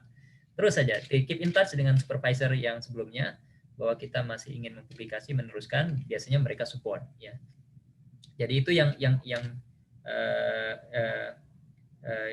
berdasarkan pengalaman kami. Bahkan pada saat publikasi setelah lulus ya, ini ada satu naskah yang kita sudah mix double dari combine dari riset sebelumnya dengan riset yang kita lakukan di institusi yang lain. Nah, kalau ada case seperti ini kita combine juga afiliasinya. Jadi afiliasi pertama kita di universitas sebelumnya, afiliasi tempat kita berkarir atau berprofesi kita cantumkan juga. Jadi kita satu nama punya 2 afiliasi. Maksudnya adalah kita merespek kedua institusi ini sebagai institusi yang berkontribusi terhadap naskah yang kita publish ini. Mungkin itu ya, membantu mudah-mudahan. Oke, terima kasih Mas Nathan dan Mas Mufli. Jadi lanjut ke pertanyaan berikutnya dari Pak Ihsan. Bagaimana cara berkomunikasi yang baik dan sopan dengan editor untuk menanyakan manuskrip kita yang masih under review selama 6 bulan lebih. Jadi 6 bulan itu belum ada lanjut tahap selanjutnya. Gimana Mas Mufli? Mungkin mau menjawab duluan. Oke, terima kasih. Untuk hal ini secara langsung saya tidak pernah mengalami ya. Jadi karena kalau saya kan selama ini memang kalau saya sendiri yang first author itu biasanya langsung ke Q1, dan kalau di Q1 misalkan Elfire itu dia punya aplikasi untuk men-trace. Jadi kita statusnya sudah apa sih? Masih with editor atau under review atau apa namanya required revision completed atau yang lainnya. Jadi kita bisa nge-trace. Nah, kalau kejadiannya seperti ini, misalkan memang ada kontaknya editor, memang baiknya dikontak. Ditanyakan langsung saja tidak masalah sepertinya. Karena kalau sudah sampai 6 bulan itu nampaknya memang kalau saya mending saya tarik naskahnya pindah ke jurnal yang lain begitu. Karena kelihatan dari situ manajemennya kurang bagus dan tidak apa ya ibaratnya. Dia itu tidak nggak niat untuk mau publikasikan jurnal begitu. Kasarannya begitu. Seperti yang saya sarankan mendingan ditarik mungkin langsung dimasukkan ke Q1 insya Allah lebih bagus. Pun nanti di reject itu pasti ada komen dan komennya pasti akan membangun. Jadi seperti itu. Terima kasih. Mungkin, dari saya tambahan dari yang disampaikan Mas Mufli tadi betul ya.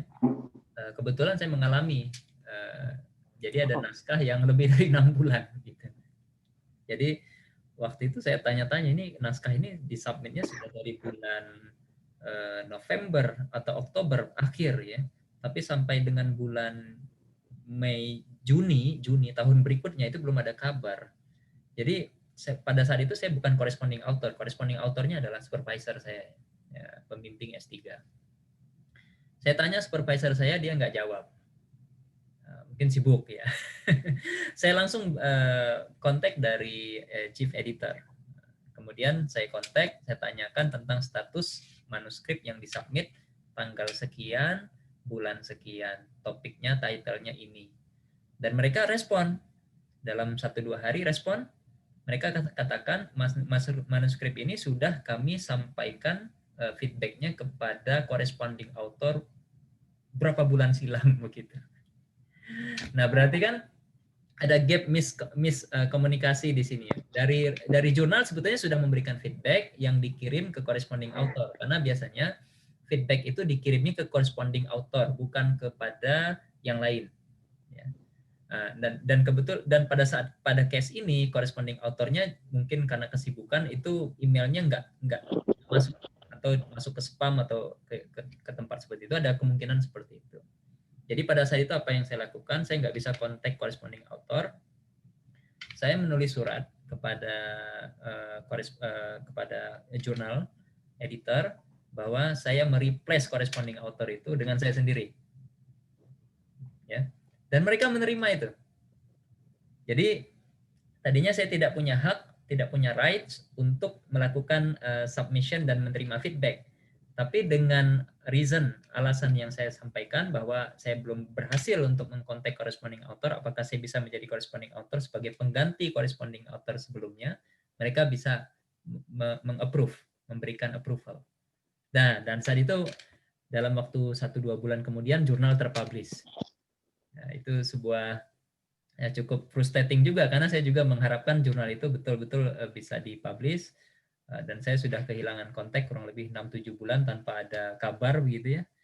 Tapi pada akhirnya bisa terpublish. Jadi ada strategi seperti itu. Mudah-mudahan bermanfaat. Terima kasih. Siap, terima kasih Mas Nata dan Mas Mufli. Kita lanjut ke pertanyaan berikutnya. Dari, maafin Bapak atau Ibu Anizar ya. Bagaimana dengan jurnal yang berbayar yang dapat cepat akses dan jurnal tersebut tercantum di Simago? Apakah kita baik bisa submit di jurnal tersebut atau bagaimana? Mas Mufli mungkin ada komentar? Oke, terima kasih. Saya belum ada pengalaman dengan jurnal berbayar ya. Selama ini saya tidak manfaatkan open access, jadi belum pernah seperti itu. Dan kalau ada jurnal seperti itu, yang saya tahu biasanya kalau ada jaminan cepat terbit itu kok kayaknya gimana gitu. Jadi ya baiknya yang fair saja lah kalau bisa. Kalau bisa submit ke yang gratis, kenapa harus berbayar? Ya. Seperti itu. Terima kasih. Ya, setuju dengan Mas Mufli. Ya, banyak sekali pilihan jurnal yang kualitasnya bagus, gratis. Ya, kita targetkan untuk submit naskah di tempat yang terbaik ya. Selalu tempatkan yang terbaik. Ini ada pengalaman sebetulnya pengalaman pribadi juga. Dulu saya nggak ngerti masalah jurnal ada Q1, Q2 atau Q3. Oke, pertama kali saya ingin submit naskah. Saya submit naskah. Ya. Naskah pertama saya itu terpublish setelah 5 tahun. Jadi bisa dibayangkan dalam 5 tahun, saya melakukan revisi naskah yang secara kontinu, dan saya nggak tahu kalau selama ini saya selalu submit naskah itu yang ke Q1 semua. Ya, tanpa adanya mentor, tanpa ada pembimbing, karena pada saat itu saya ambil topiknya dari topik master ya. Ya, di mana pembimbing saya tidak terlalu concern masalah publikasi. Nah, ini akan menjadi hurdle, akan menjadi circumstances, ya, akan menjadi hambatan kalau Anda memperoleh supervisor yang tidak terlalu ngeh dengan publikasi. Anda perlu pendamping, kita perlu pendamping di situ, dan itu akan membantu sekali untuk speed up. Nah, unfortunately pada saat itu saya nggak punya pendamping, tapi saya terus maju terus ya. Jadi setiap kali submit reject. Setiap komennya ini saya akomodir, saya perbaiki naskahnya. Submit lagi reject. Kali ini komennya tentang bahasa. Saya pikir bahasa kok masih kurang. Akhirnya saya pakai Elsevier proofreading. Bayar dengan jumlah $200-300 naskah. Saya submit reject lagi. Kali ini komennya bukan masalah bahasa, bahasanya bagus, tapi konten. Wah, terus menerus selama 5 tahun. Nah, dari situlah saya lihat kenapa nggak kita create satu platform yang membantu teman-teman semua untuk menghindari masa jet lag ini selama 5 tahun. Itu kan sebuah yang cukup waktu yang cukup lama gitu. Nah, dari sinilah muncul ide untuk membuat platform rumah publikasi ini dengan bantuan semua rekan-rekan diaspora dan rekan-rekan kita di tanah air yang mempunyai rekod publikasi yang baik. Nah, supaya untuk pertama kalinya teman-teman yang baru ingin pertama kali melakukan publikasi internasional, masalah itu sudah tidak ada lagi, ataupun minim ya. Jadi kita bisa langsung masuk ke next step-nya. Mudah-mudahan itu bermanfaat. Makasih. Terima kasih Mas Nata. Ini ada lanjutan dari Pak Ihsan, bukan pertanyaan ya, tapi cuma penjelasan bahwa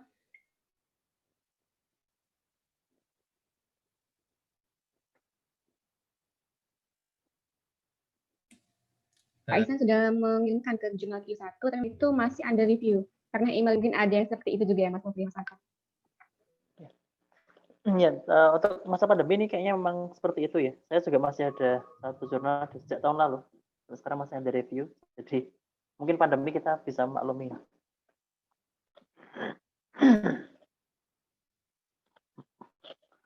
Dan mohon maaf, dari sisi reviewer sendiri, saya pribadi merasa overload bisa dikatakan karena terlalu banyak manuskrip yang masuk untuk direview, sehingga ya memang seperti inilah kondisinya kalau pandemi. Jadi masa pandemi ini memang kayaknya memang extraordinary situation. Semuanya harap bersabar lah. Terima kasih Mas Mufli. Lanjut ke pertanyaan dari Ibu Uliatun.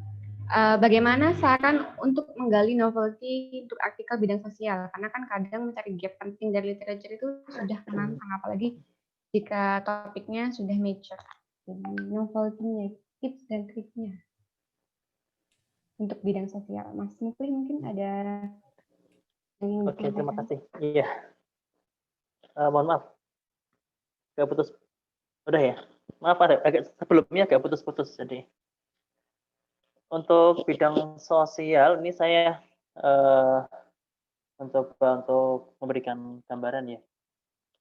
Sebelumnya kita perlu pahami bahwa yang namanya mempublikasikan suatu artikel itu motivasi utamanya itu adalah untuk menyampaikan ke banyak orang bahwa kita memiliki suatu informasi yang bermanfaat bagi mereka. Apapun itu topiknya, sosial, kesehatan, atau science, engineering, atau yang lainnya. Nah, dari situ kita berangkat bahwasanya yang namanya penelitian itu pasti akan ada gap-nya dan pasti akan terus berkembang. Bagaimana cara mencari novelty-nya kalau ternyata itu sudah mature? Kalau sudah mature, itu ya berarti kita harus baca lagi dengan detail dan kemudian baru kita kita teliti gitu. Jadi misalkan nih saya ambil contoh yang barusan saya beberapa pekan yang terakhir ini sering mendapatkan artikel di Nature itu tentang tentang sosial. Contohnya kemarin yang barusan terjadi itu adalah retraction, tentang bagaimana apa yang bisa kita pelajari dari retraction. Itu kan sosial banget. Jadi ternyata di bidang perjurnalan itu terkadang ada orang yang suka meretract jurnalnya. Jadi kenapa seperti itu? Itu mungkin bisa jadi gambaran. Kemudian ada juga jurnal yang membahas tentang cheating atau ibaratnya kecurangan. Jadi kan kecurangan itu kita semua tahu ya, bahwa misalkan kalau di kelas melihat jawaban orang lain itu termasuk kecurangan. Nah, ternyata kecurangan itu tidak hanya seperti itu. Ada banyak hal yang bisa dianggap curang. Jadi misalkan Anda di artikel tersebut author mengatakan bahwasanya author mengusulkan beberapa tindakan, misalkan melihat jawaban orang lain, atau misalkan tidak sengaja melihat jawaban orang lain dan yang lainnya. Itu mereka melis, kemudian mereka memberikan survei, kira-kira menurut para guru itu yang dikatakan kecurangan seperti apa, menurut para murid yang dikatakan kecurangan seperti apa. Jadi memang setiap hal yang kelihatannya itu mature, itu kalau ternyata sudah mature, berarti memang kita harus bisa melihat, harus banyak baca, kemudian dari situ nanti insya Allah akan kita tahu bagaimana novelty-nya. Kalau saya tarik ke yang saya tekuni, saya menekuni bidang gasifikasi. Gasifikasi itu udah sangat mature sekali. Itu udah berpuluh-puluh tahun yang lalu. Nah, tapi tetap saja di sana ada gap. Caranya gimana? Seperti yang tadi saya lakukan. Jadi kita baca paper, kita list di tabel, nah kita temu ini gapnya. Saya juga sering melakukan simulasi. Nah, dengan simulasi ini juga ternyata banyak gapnya, meskipun banyak sekali artikel simulasi yang terbit, itu juga ternyata pasti banyak gapnya. Ya, jadi dengan model membaca itu, sesuatu yang nampaknya itu sudah mature, itu ternyata masih ada hal yang bisa terus diimprove, karena yang namanya pengetahuan itu kan selalu berkembang. Nah, kemudian untuk sosial mungkin kalau menggunakan survei, nampaknya survei targetnya tidak terlalu muluk-muluk lah, mungkin sesuai standar statistik, kalau sudah memenuhi ya sudah begitu. Karena terkadang memang saya menemukan orang-orang yang perfeksionis, jadi harus seperti ini. Padahal yang namanya misalkan survei katakanlah, itu kan kadang mudah, kadang sulit gitu. Jadi kadang yang namanya relawan kan, yang namanya juga relawan kan. Jadi ada yang mau, ada yang tidak begitu. Ya itu wajar begitu. Jadi kurang lebih seperti itu. Mungkin jadi kalau ada topiknya secara lebih spesifik, mungkin bisa lebih dalam lagi diskusinya. Monggo Mas Nata mungkin mau menambahkan. Ya, kebetulan bidangnya Mas Mukli sama bidang saya sama. Kita di bidang gasifikasi. Jadi topik yang sangat major karena teknologi sudah 100.000 tahun yang lalu, mungkin 500 tahun yang lalu mungkin sudah ada.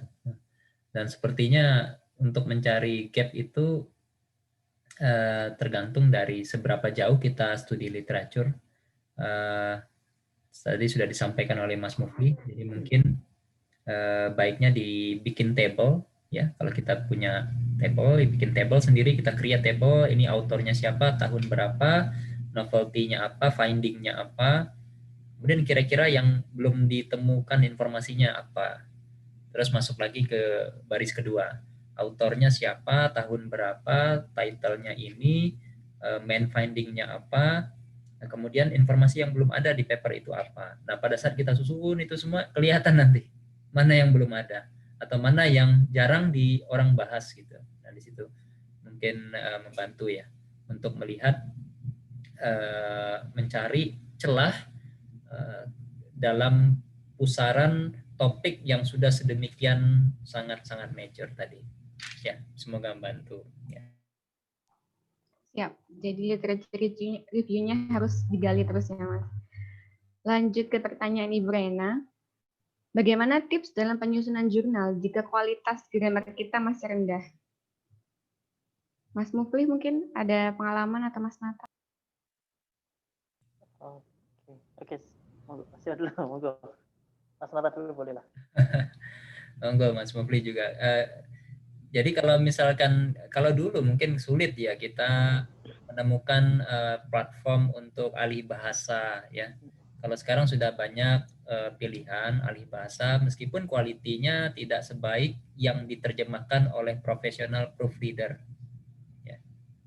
Nah, di salah satu modul, saya lupa modulnya, kalau nggak salah modul ke-8 atau ke-9, itu dibahas. Ada beberapa yang biasa saya sering gunakan untuk melakukan checking grammar, improvisasi struktur kalimat, dan pilihan bahasa. Membantu sekali karena free. Tapi kalau jadi begini, kalau untuk sekedar untuk meningkatkan quality sentence, quality kalimat itu tidak sulit. Tapi yang jadi kendala utama bagi penulis pemula maupun senior itu adalah alur cerita. Jadi kalau biasanya kita review jurnal itu antara paragraf sebelumnya dengan paragraf berikutnya itu nggak nyambung gitu.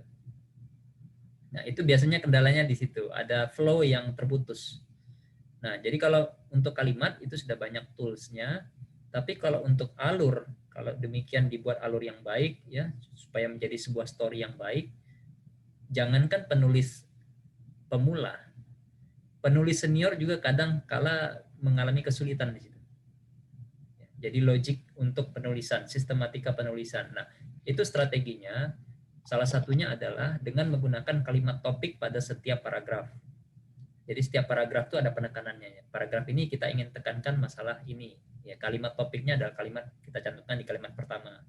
Nanti pembahasan di kalimat berikutnya itu merefer ke support ke kalimat topik, kalimat pertama tadi. Nah, itu akan menghilangkan tadi. Tapi kalau untuk pembahasan sendiri, struktur kalimat, itu sudah banyak opsi. Tapi sekali lagi akan lebih baik kalau itu semua disusun oleh profesional proofreader, ya, yang memang nanti akan melakukan perbaikan tidak hanya masalah struktur kalimat, tetapi juga flow naskahnya. Nah, itu yang tidak bisa dilakukan oleh software. Ya, mungkin itu membantu. Semoga bermanfaat. Mas Mufli mungkin ada tambahan? Iya, makasih. Untuk bahasa memang berkembang ya. Jadi seperti yang dikatakan Mas Nata, kendala terbesar memang menceritakan atau membuat alur. Karena bahasa itu sebenarnya yang menurut pengalaman saya, kalau ternyata penelitian kita memang bagus, itu kendala bahasa bukanlah hal yang berarti gitu. Mereka tetap akan berikan major revision. Jadi saya belajar ketika saya magister, itu supervisor saya itu ibaratnya apa ya? Beliau care dengan publikasi, beliau mendorong mahasiswanya untuk publikasi, namun beliau itu seakan-akan hanya sebagai safety net. Ketika ada penelitian, topik penelitian, kita setelah diskusi, kita sepakati, kita execute, ada manuskripnya, saya serahkan ke beliau, itu ternyata sama beliau kayaknya nggak diapa-apakan. Jadi langsung disubmit ke jurnal. Padahal waktu itu saya masih ingat sekali yang namanya baru sekolah magister dan ya baru pertama kali juga menulis jurnal dalam bahasa Inggris. Itu setelah saya sekarang lihat kayaknya bahasanya kok ya agak lucu begitu. Tapi ya ternyata publish juga begitu. Jadi memang bahasa jangan terlalu dipikir pusing. Yang penting novelty, kemudian ceritanya juga bagus, kemudian transparan itu. Nah setelah itu nanti insya Allah seiring berjalannya waktu bisa belajar. Untuk saat ini karena teknologi sudah berkembang, ini saya biasanya menggunakan bantuan aplikasi yang namanya Grammarly. Itu setidaknya untuk grammar cukup bagus. Di sana juga ada subscription kan per tahun dan itu cukup membantu begitu. Ya itu hanya untuk suplementari. Jadi bahasa itu seiring dengan berjalannya waktu. Kemudian saya ingat juga ketika pertama kali saya nulis, saya tuh gaya bahasanya mengikuti paper. Jadi saya keep satu paper. Nah, pokoknya ceritanya saya ikuti paper itu, bahasanya juga saya ikuti tipenya seperti itu. Jadi itu juga cukup membantu.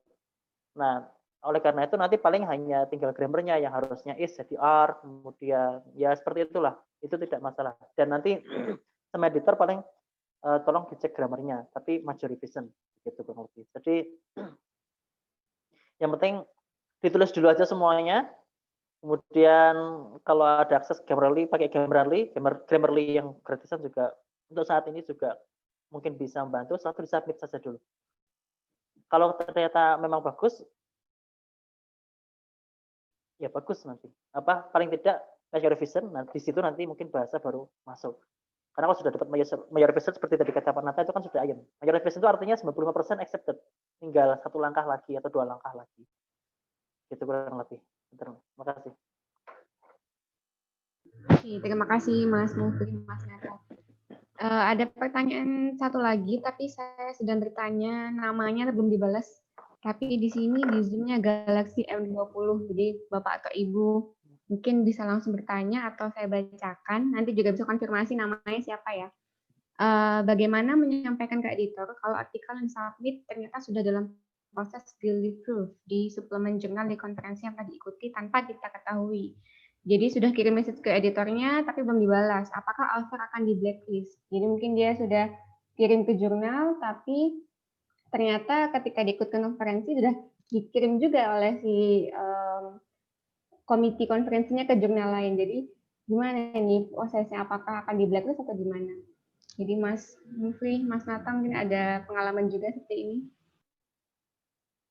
Ya, Mas Mufli dulu barangkali. Oke, terima kasih. Jadi kalau saya ini untuk konfirmasi, jadi ceritanya ada artikel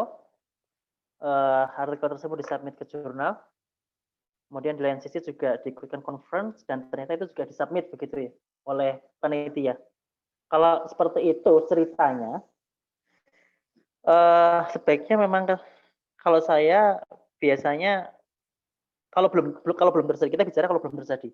Sebaiknya kalau ada artikel, kalau memang mau disampaikan di conference itu hanya sebagiannya saja, lalu yang fullnya masuk jurnal. Kalau itu saya sering, beberapa kali saya melakukan seperti itu. Nah, kalaupun ternyata sudah terjadi, saran saya seperti yang topik terakhir di Nature, transparansi dalam publikasi. Itu menarik sekali. Jadi memang Nature itu akhir-akhir ini tentang social science yang publish. Jadi sebaiknya kita transparan saja, ceritakan kronologinya, mana yang mau di-retract. Misalkan mau di-retract yang kita submit, ya sudah, di email saja editornya, nanti bagaimana keputusan editornya, ya kita pasrah begitu. Cara menyampaikannya ya sudah transparan saja, ceritakan kronologinya apa saja, apa adanya. Yang penting transparan lah. Jadi dalam komunitas dalam komunitas ini yang namanya transparansi itu cukup dihargai. Jadi kalau memang kita transparan dan memang itu tidak ada unsur kesengajaan, itu kayaknya tidak. Kalau sampai backlist kayaknya jauh sekali. Yang penting transparan saja lah. Itu kurang lebih seperti itu. Ya, Tapi masalahnya sudah ini ya? Mas Mufli, jadi sudah dikirim message ke editornya tapi belum dibalas, jadi sudah dijelaskan. Oh ya, ditunggu saja. Tidak masalah, ditunggu saja. Ditunggu saja. Yang penting transparan, selalu transparan. Kalau sudah kirim email ke editor ya di-keep saja. Pun nanti kalau ternyata sudah publish dua-duanya, setelah itu perlu di-retract, ditarik ulang dan ceritakan semua kronologinya. Jadi meretract naskah itu sudah hal yang lumrah ternyata. Saat ini mulai menjadi hal yang lumrah dan ternyata alasannya banyak sekali.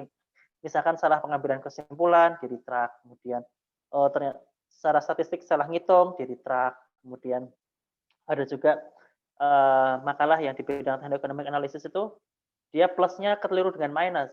Nah kalau ini dia tidak retract, tapi dia menambahkan supplementary. Jadi naskah yang ini digantikan dengan naskah yang berikutnya. Selama kita transparan, itu aman, selamat. Tapi kalau ada unsur kesengajaan di situ, dan itu melanggar etik, ya itu berbahaya. Tapi kalau tidak ada unsur kesengajaan, seperti ini kan ternyata oleh panitia disampaikan ke jurnal ternyata. Ya sudah. Karena menurut saya, biasanya pengalaman saya ikut konferensi ketika ingin diteruskan ke jurnal ada notifikasi soalnya. Kita iya atau tidak. Kalau tidak notifikasi berarti memang itu kesalahan panitia. Kita bisa ceritakan di situ. Dan itu nama kita akan selamat lah nama kita. Yang penting transparan. Monggo. Terima kasih. Terima kasih. Mas Nata mungkin mau menambahkan? Ya, kalau dalam kasus ada untuk menghindari kasus ini, tadi sudah disampaikan sebetulnya dari Mas Mufli. Jadi kalau ada conference paper yang kita siapkan untuk conference, kemudian ada lagi kita ingin submit ke jurnal. Jadi sebetulnya kita sudah punya 2 publikasi.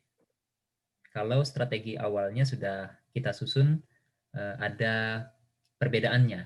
Nah, caranya tadi sebagaimana yang disampaikan Mas Mufli, yang kita sampaikan di conference itu mungkin hanya menggunakan 2 atau 3 table atau 2 atau 3 figures, selesai. Kan pendek aja. 3 atau 4, 5 halaman cukup. Nah, selebihnya yang versi lengkapnya kita sampaikan di jurnal. Ya. Nah, baru-baru ini saya melakukan review ada salah satu jurnal dari universitas di Italia, itu conference papernya melebihi jurnal, sampai hampir 22 halaman. Saya kesulitan dan akhirnya menyampaikan kepada para authors dengan kategori seperti ini, dengan detail, penjelasan, segala macam, ini tidak cocok di conference paper. Masuk lebih baik disampaikan di jurnal. Ya. Tapi tetap semua reviewer comments kita berikan.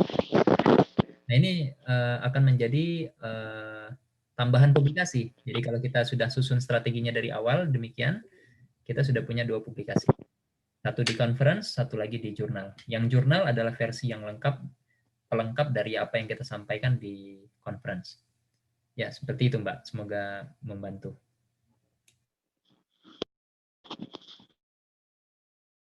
Terima kasih. Ini ternyata pertanyaan dari Bu Akiningsih tadi. Di chat sudah tidak ada pertanyaan lagi. Mungkin ada pertanyaan lebih interaktif ya. Jadi kan dari tadi saya bacakan di chat karena saya menghargainya sudah chat duluan. Tapi kalau misalnya tidak ada yang di chat, boleh interaktif langsung bertanya dengan Mas Nata atau Mas Mufli. Mungkin ada yang mau langsung bertanya dari peserta sekalian?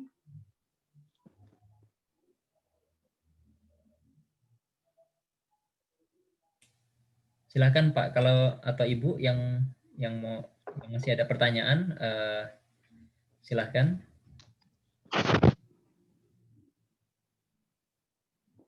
Oh, ada satu pertanyaan lagi di chat dari Pak Hermanto Lianto. Apakah rumah publikasi memberikan mentoring? Ya, ini sudah kita sampaikan di sebelumnya. Jadi kita sampaikan ada program konsultasi atau program mentoring itu diperuntukkan bagi rekan-rekan yang memang betul-betul ingin melakukan publikasi ataupun ingin memperoleh bantuan layanan untuk improvisasi naskah skripsi, tesis atau disertasi. Ya, itu ada, tinggal melakukan subscription. Tapi kemudian kami minta agar setiap peserta yang melakukan subscription itu melakukan telaah materi dari materi pertama sampai materi 9 untuk kemudian mengambil kuis terlebih dahulu sebagai standarisasi knowledge ya. Dan itu akan membantu sekali para mentor nantinya di konsultasi. Program konsultasi online ini tidak sama dengan program tidak berdasarkan platform website ya seperti yang tadi kita sampaikan di rumahpublikasi.org, tapi menggunakan platform khusus mentoring. Itu nanti terpisah. Ya, jadi di platform khusus itu nanti para mentor akan langsung interaksi interaktif dengan mentee, juga akan disediakan beberapa webinar sesuai keahlian mentor ya, dan juga akan banyak sekali benefit di situ dan kita berharap sangat-sangat membantu ya. Demikian Mbak. Terima kasih Mas Nata. Mas Mufli ada tambahan? Kalau tidak, ini Bu Kurniati ingin bertanya secara interaktif. Boleh Bu, silakan dibuka saja mikrofonnya. Terima kasih Pak Nata dan Pak Mufli. Jadi saya ingin bertanya, ini berkaitan dengan publikasi, angka publikasi yang rendah di bidang ilmu saya. Nah, adakah mungkin semacam insight atau komentar atau mungkin pendapat untuk memulai langkah yang paling kecil untuk meningkatkan publikasi tersebut? Jadi tadi saya melihat sudah ada banyak strategi yang di-share, yang itu saya catat semua juga, yang ini arahnya adalah ke arah membangun apa ya, mungkin membangun satu research yang cukup mapan ke depannya gitu loh, di satu bidang ilmu yang sangat spesifik ini. Ibu Kurniati kalau boleh tahu bidang ilmunya apa ya Bu? Saya di psikologi, tapi psikologinya berkaitan dengan olahraga, jadi psikologi olahraga, dan itu memang masih sangat, kalau di luar negeri itu sangat maju, tapi kalau di Indonesia masih sangat apa ya, rendah ya? Ya, masih sangat rendah, masih belum dikenal dan sebagainya. Terima kasih. Mungkin Mas Mufli mau menjawab terlebih dahulu bagaimana cara meningkatkan publikasi di bidang psikologi olahraga ini. Oke, terima kasih. Yang saya heran adalah di luar negeri ini sangat maju, tapi di tanah air kurang begitu menarik.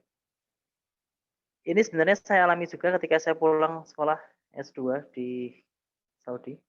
Jadi saya saya tuh kan di bidang gasifikasi. Awal mulanya adalah saya di bidang katalitik. Dan itu alat yang dibutuhkan tuh fancy gitu, mahal sekali.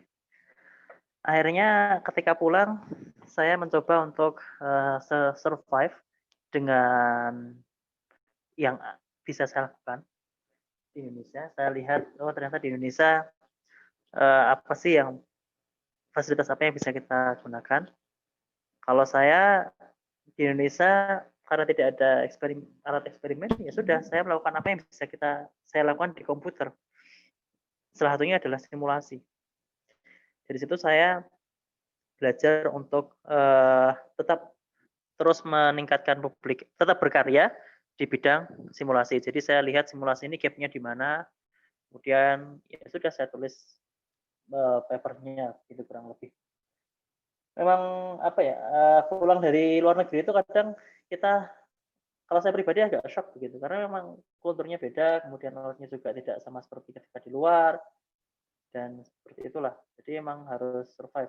Dan kalau saya alhamdulillah bisa menemukan di bidang simulasi, itu yang pertama. Yang kedua itu yang bisa dilakukan adalah literature review.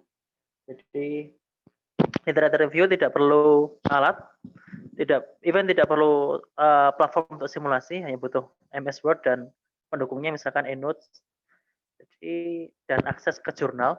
Dari situ tetap bisa publikasi. Ada satu kolega saya, beliau memilih untuk terus berkarya dengan cara review. Jadi reviewnya banyak. Kalau saya begitu kembali ke Indonesia, yang saya lakukan adalah simulasi. Jadi ya gimana ya, yang penting tetap bisa survive. Kalau saya lihat, karena memang saya terlihat banyak di simulasi, akhirnya saya kayaknya merasa lama-kelamaan nama saya mulai dikenal di simulasi, baik di tanah air maupun di internasional. Yang bisa saya rasakan adalah saya terkadang diundang untuk melihat suatu proses, kemudian diminta untuk membuat analisanya, itu kalau di tanah air. Kalau di luar negeri ya seperti yang tadi saya sampaikan, saya diundang untuk mereview suatu artikel. Kaitannya untuk psikologi, saya kalau secara spesifik psikologi saya mungkin belum ada gambaran, tapi kurang lebih seperti itu. Jadi kita bisa melihat kira-kira apa yang bisa kita lakukan. Paling tidak review itu yang paling bisa dilakukan oleh orang banyak. Kemudian atau melakukan sesuatu yang bisa dilakukan di Indonesia, mungkin melakukan suatu survei atau yang lainnya, begitu kurang lebih. Mungkin gimana? Ya kurang lebih seperti itu Mbak Kurniati. Yang penting tetap survive lah di Indonesia. Emang tantangannya seperti itu. Iya, ya, oke. Kalau saya tadi ambil kesimpulan secara subjektif, begitu mungkin ya. Ya. Mas Nata mau menambahkan? Ya. Berarti membangun research case kita Atau silakan Mbak Kurniasi dulu tadi mau sampaikan, silakan. Iya, monggo. Go ahead. Mbak Kurniati monggo. Go ahead. Jadi yang saya sempat simpulkan tadi adalah kita harus membangun apa ya tadi authorship dulu gitu ya sebagai seorang penulis atau akademisi jurnal di tanah air gitu ya. Jadi building semacam apa ya kalau di branding name dulu gitu mungkin semacam. Iya betul. Kalau strategi yang saya lakukan adalah saya tetap mengkontak supervisor saya. Jadi beliau saya minta untuk bisa menjadi salah satu autornya. Oh iya. Dan mohon maaf kalau di KFUPM itu modelnya alumni itu tetap dianggap sebagai part of KFUPM. Jadi saya masih bisa mendapatkan akses untuk FUPM-nya itu sendiri. Jadi seakan-akan kayak begitu masuk ke FUPM ya itu berarti kamu adalah ke FUPM selamanya. Oleh karena itu saya terbantu juga dengan FUPM karena tempat saya dulu sekolah, pembimbingnya dari situ. Jadi saya tetap keep in touch dengan beliau, kemudian license software juga saya ambilkan dari KFUPM dan yang lainnya. Jadi mungkin Mbak Kurniati kalau bisa tetap mengontak supervisornya setidaknya untuk apa ya istilahnya, kalau ada namanya bisa dimasukkan begitu. Meskipun sebenarnya itu tidak mutlak ya. Authorship matters, tapi itu tidak mutlak. Jadi kalau memang penelitiannya bagus, ya why not gitu. Terima kasih, Pak. Ya mungkin Ya, dari sama-sama. sedikit dari saya mungkin Mbak Kurniasi, kalau dilihat dari, jadi ada dua ya. Kalau tadi disampaikan Mas Muflih, jika ingin menulis review artikel itu bisa dilakukan, bahkan bagus, karena cenderung untuk topik sebagaimana Mbak Ibu Kurniasi tadi sampaikan di Indonesia belum terlalu populer. Nah justru di situ nanti kalau kita bisa himpun dari review artikel, dari referensi yang ada saat ini untuk perkembangan psikologi di tanah air dalam satu artikel, itu menjadi bahan bacaan yang bermanfaat sekali saya pikir. Peluang, jadi selalu melihat ada potensi. Yang kedua, potensi untuk original research article. Jadi kalau selama ada data ya dari sudut pandang keilmuan yang Ibu Kurniasi lakoni sekarang ini, selama ada data maka di situ ada peluang untuk dapat dipublikasi. Ya, justru dikarenakan ekspos terhadap bidang ibu itu masih minim untuk di tanah air, peluang diterimanya di jurnal internasional besar. Daripada jika bidang tersebut sudah sangat populer, katakanlah sudah banyak review artikel di bidang psikologi tentang Indonesia dibahas di berbagai jurnal. Nah, karena ini belum ada, belum banyak, nah itu adalah kesempatan. Sekali lagi kita melihat dari sisi potensi. Nah, itu terus digali, bisa berupa review artikel atau bisa berupa original research article. Jadi dari sudut pandang keilmuan, apakah Ibu nantinya menggunakan data kuantitatif dari survei atau ke data kualitatif, itu selama ada data di situ ada peluang untuk dapat dipublikasi ya. Mungkin itu membantu, mudah-mudahan demikian. Baik, Sudah ketemu terima kasih Pak. kita bisa jumpa. Oke, terima kasih buat semua. Ya, tetap sehat ya. Mbak Dewi? Ya, maaf, tadi terputus ya? Oke, apakah ada pertanyaan lain dari para peserta? Jika tidak, mungkin ada satu pertanyaan dari kami. Jadi kan di biografinya Mas Mufli ini ada pengalaman paten internasional ya sebanyak 2 kali. Mungkin mau bisa di-share dengan teman-teman di sini, bagaimana sih proses aplikasi dari paten ini? Ini kan biasanya kita ngomong tentang jurnal internasional dari tadi, mungkin ada hal baru nih tentang paten internasional. Gimana Mas prosesnya? Oke, baik, terima kasih. Mengenai paten itu sangat berbeda dengan jurnal, prosesnya pun juga berbeda. Jadi kalau Anda melihat ke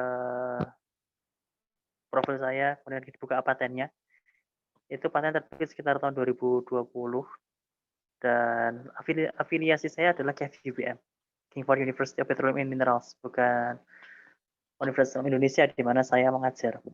Jadi itu ada sesuatu di balik itu. Jadi begini, saya melihat kalau di Indonesia itu paten itu kayaknya lama sekali untuk terbit. Dan seakan-akan kayak sulit. Saya kurang tahu kenapa bisa seperti itu.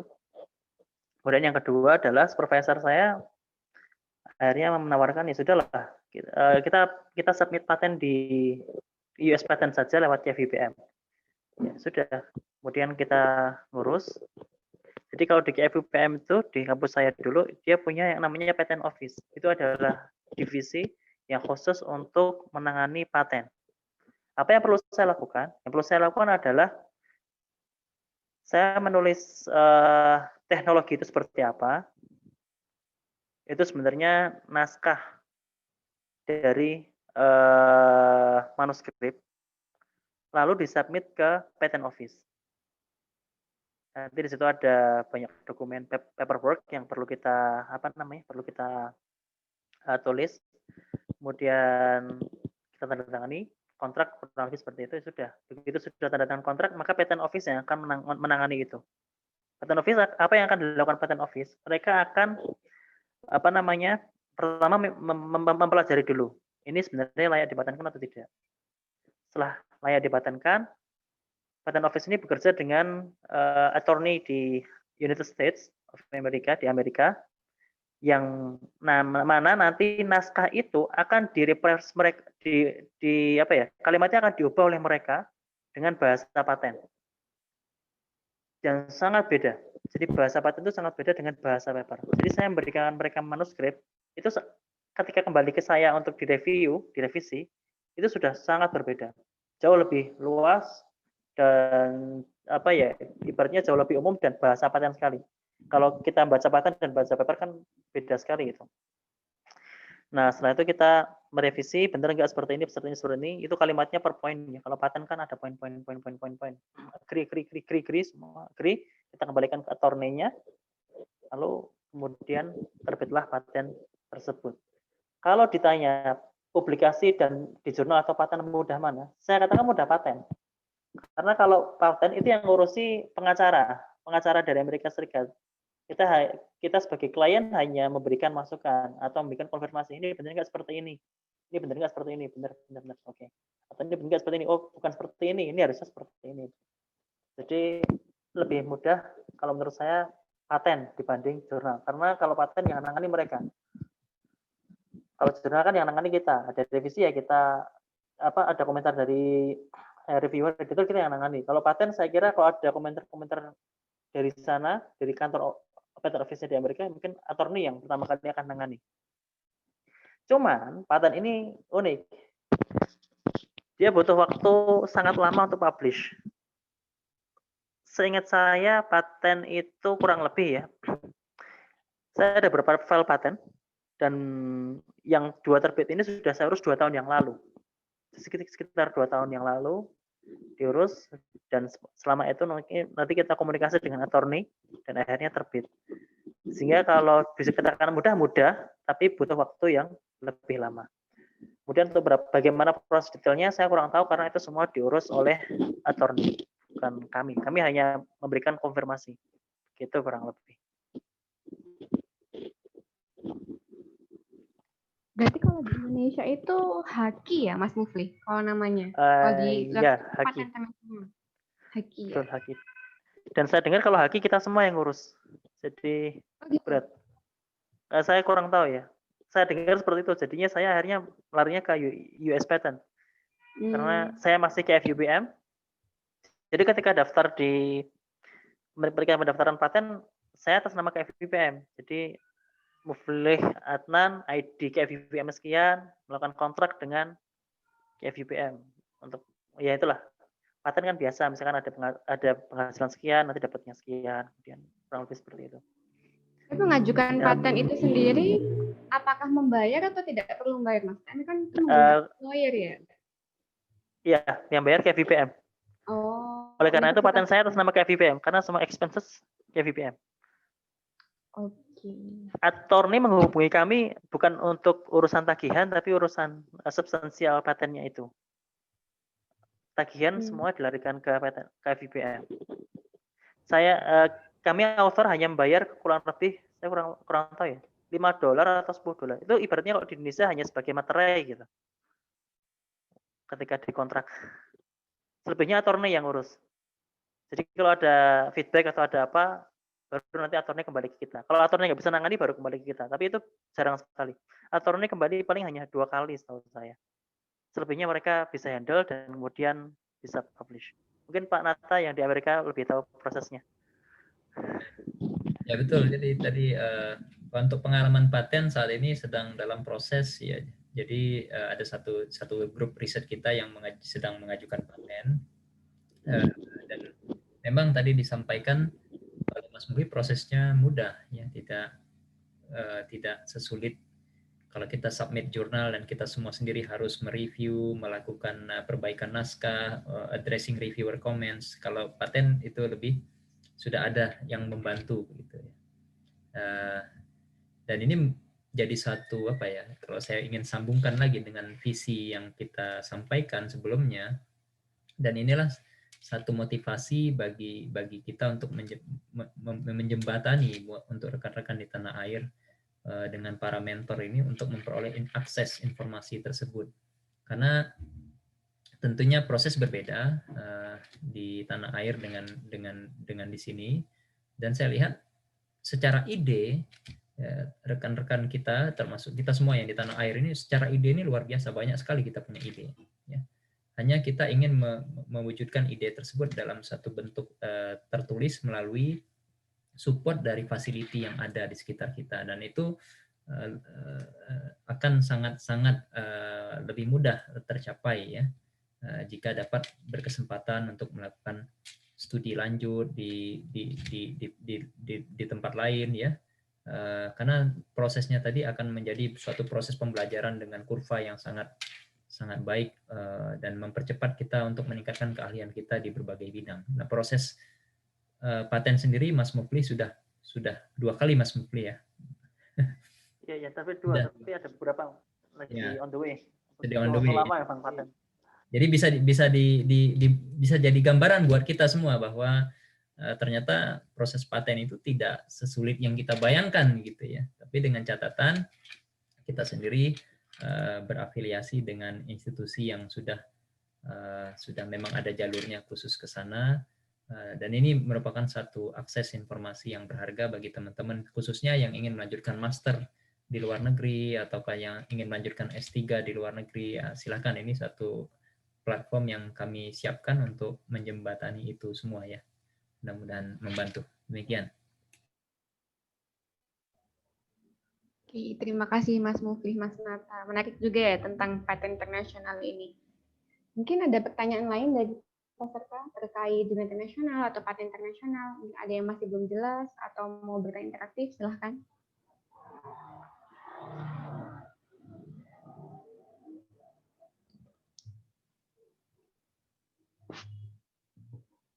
Sepertinya sudah cukup ya, Mas Nata, Mas Mufli, tidak ada pertanyaan lain. Oke, kalau begitu saya izin untuk menyimpulkan beberapa poin terkait webinar kita kali ini. Jadi ada beberapa yang kita bisa dapatkan dari narasumber kita, Mas Mufli dan Mas Nata. Pertama, jika kita memiliki publikasi internasional, itu adalah sebuah pencapaian. Jadi pencapaian istimewa dari setiap individu karena prosesnya itu nggak mudah, khususnya tanpa bimbingan seorang mentor atau advisor seperti yang Mas Nata alami. Lalu yang kedua, jika kita memiliki publikasi internasional, itu akan buka banyak kesempatan terbaik di masa depan. Misalnya, kesempatan peroleh beasiswa lebih mudah dan berbagai karir menarik dalam luar negeri itu juga bisa kita dapatkan. Jadi karena kita sudah punya nama ya di bidang internasional. Lalu yang terakhir, dengan meningkatkan rating publikasi nasional di level global, itulah tanggung jawab setiap individu, dan untuk mencapainya diperlukan sinergi, jadi termasuk scholars atau akademia di perguruan tinggi, institusi riset, dan keberadaan diaspora di luar negeri, seperti itu. Jadi dalam webinar kali ini kita sudah mempelajari banyak dari kedua narasumber kita. Saya mengucapkan terima kasih banyak kepada Mas Natarianto Indrawan dan Mas Mufli Adnan selaku narasumber. Tentunya terima kasih juga kepada seluruh peserta yang telah berpartisipasi dalam kegiatan webinar kali ini, karena cukup interaktif juga ya Mas, jadi banyak pertanyaan-pertanyaan menarik dari para peserta, dan kita tahu bahwa sebenarnya individu-individu Indonesia ini juga sangat tertarik dan sangat bersemangat untuk memiliki publikasi internasional. Jadi saya menunggu juga karya-karya dari Bapak Ibu sekalian di sini untuk ada di jurnal internasional. Oke, sepertinya ada satu message lagi. Oh, tidak ada. Oke, jadi setelah itu, jika saya masih tetap di ini, webinar akan tetap dilakukan rutin selama 1 bulan sekali. Jadi pastikan teman-teman di sini, peserta sekalian dapat hadir dalam webinar selanjutnya. Informasi detail mengenai program rumah publikasi juga dapat langsung diakses di website www.rumahpublikasi.org. Jika tidak ada lagi, maka akhir kata saya selaku moderator undur diri dan terima kasih banyak semuanya. Assalamualaikum warahmatullahi wabarakatuh. Salam sehat, semoga semuanya terlindungi. Waalaikumsalam warahmatullahi wabarakatuh. Terima kasih Mbak Suri, terima kasih Mas Mufli, terima kasih semuanya. Terima kasih semuanya. Ya, saya juga mohon undur diri.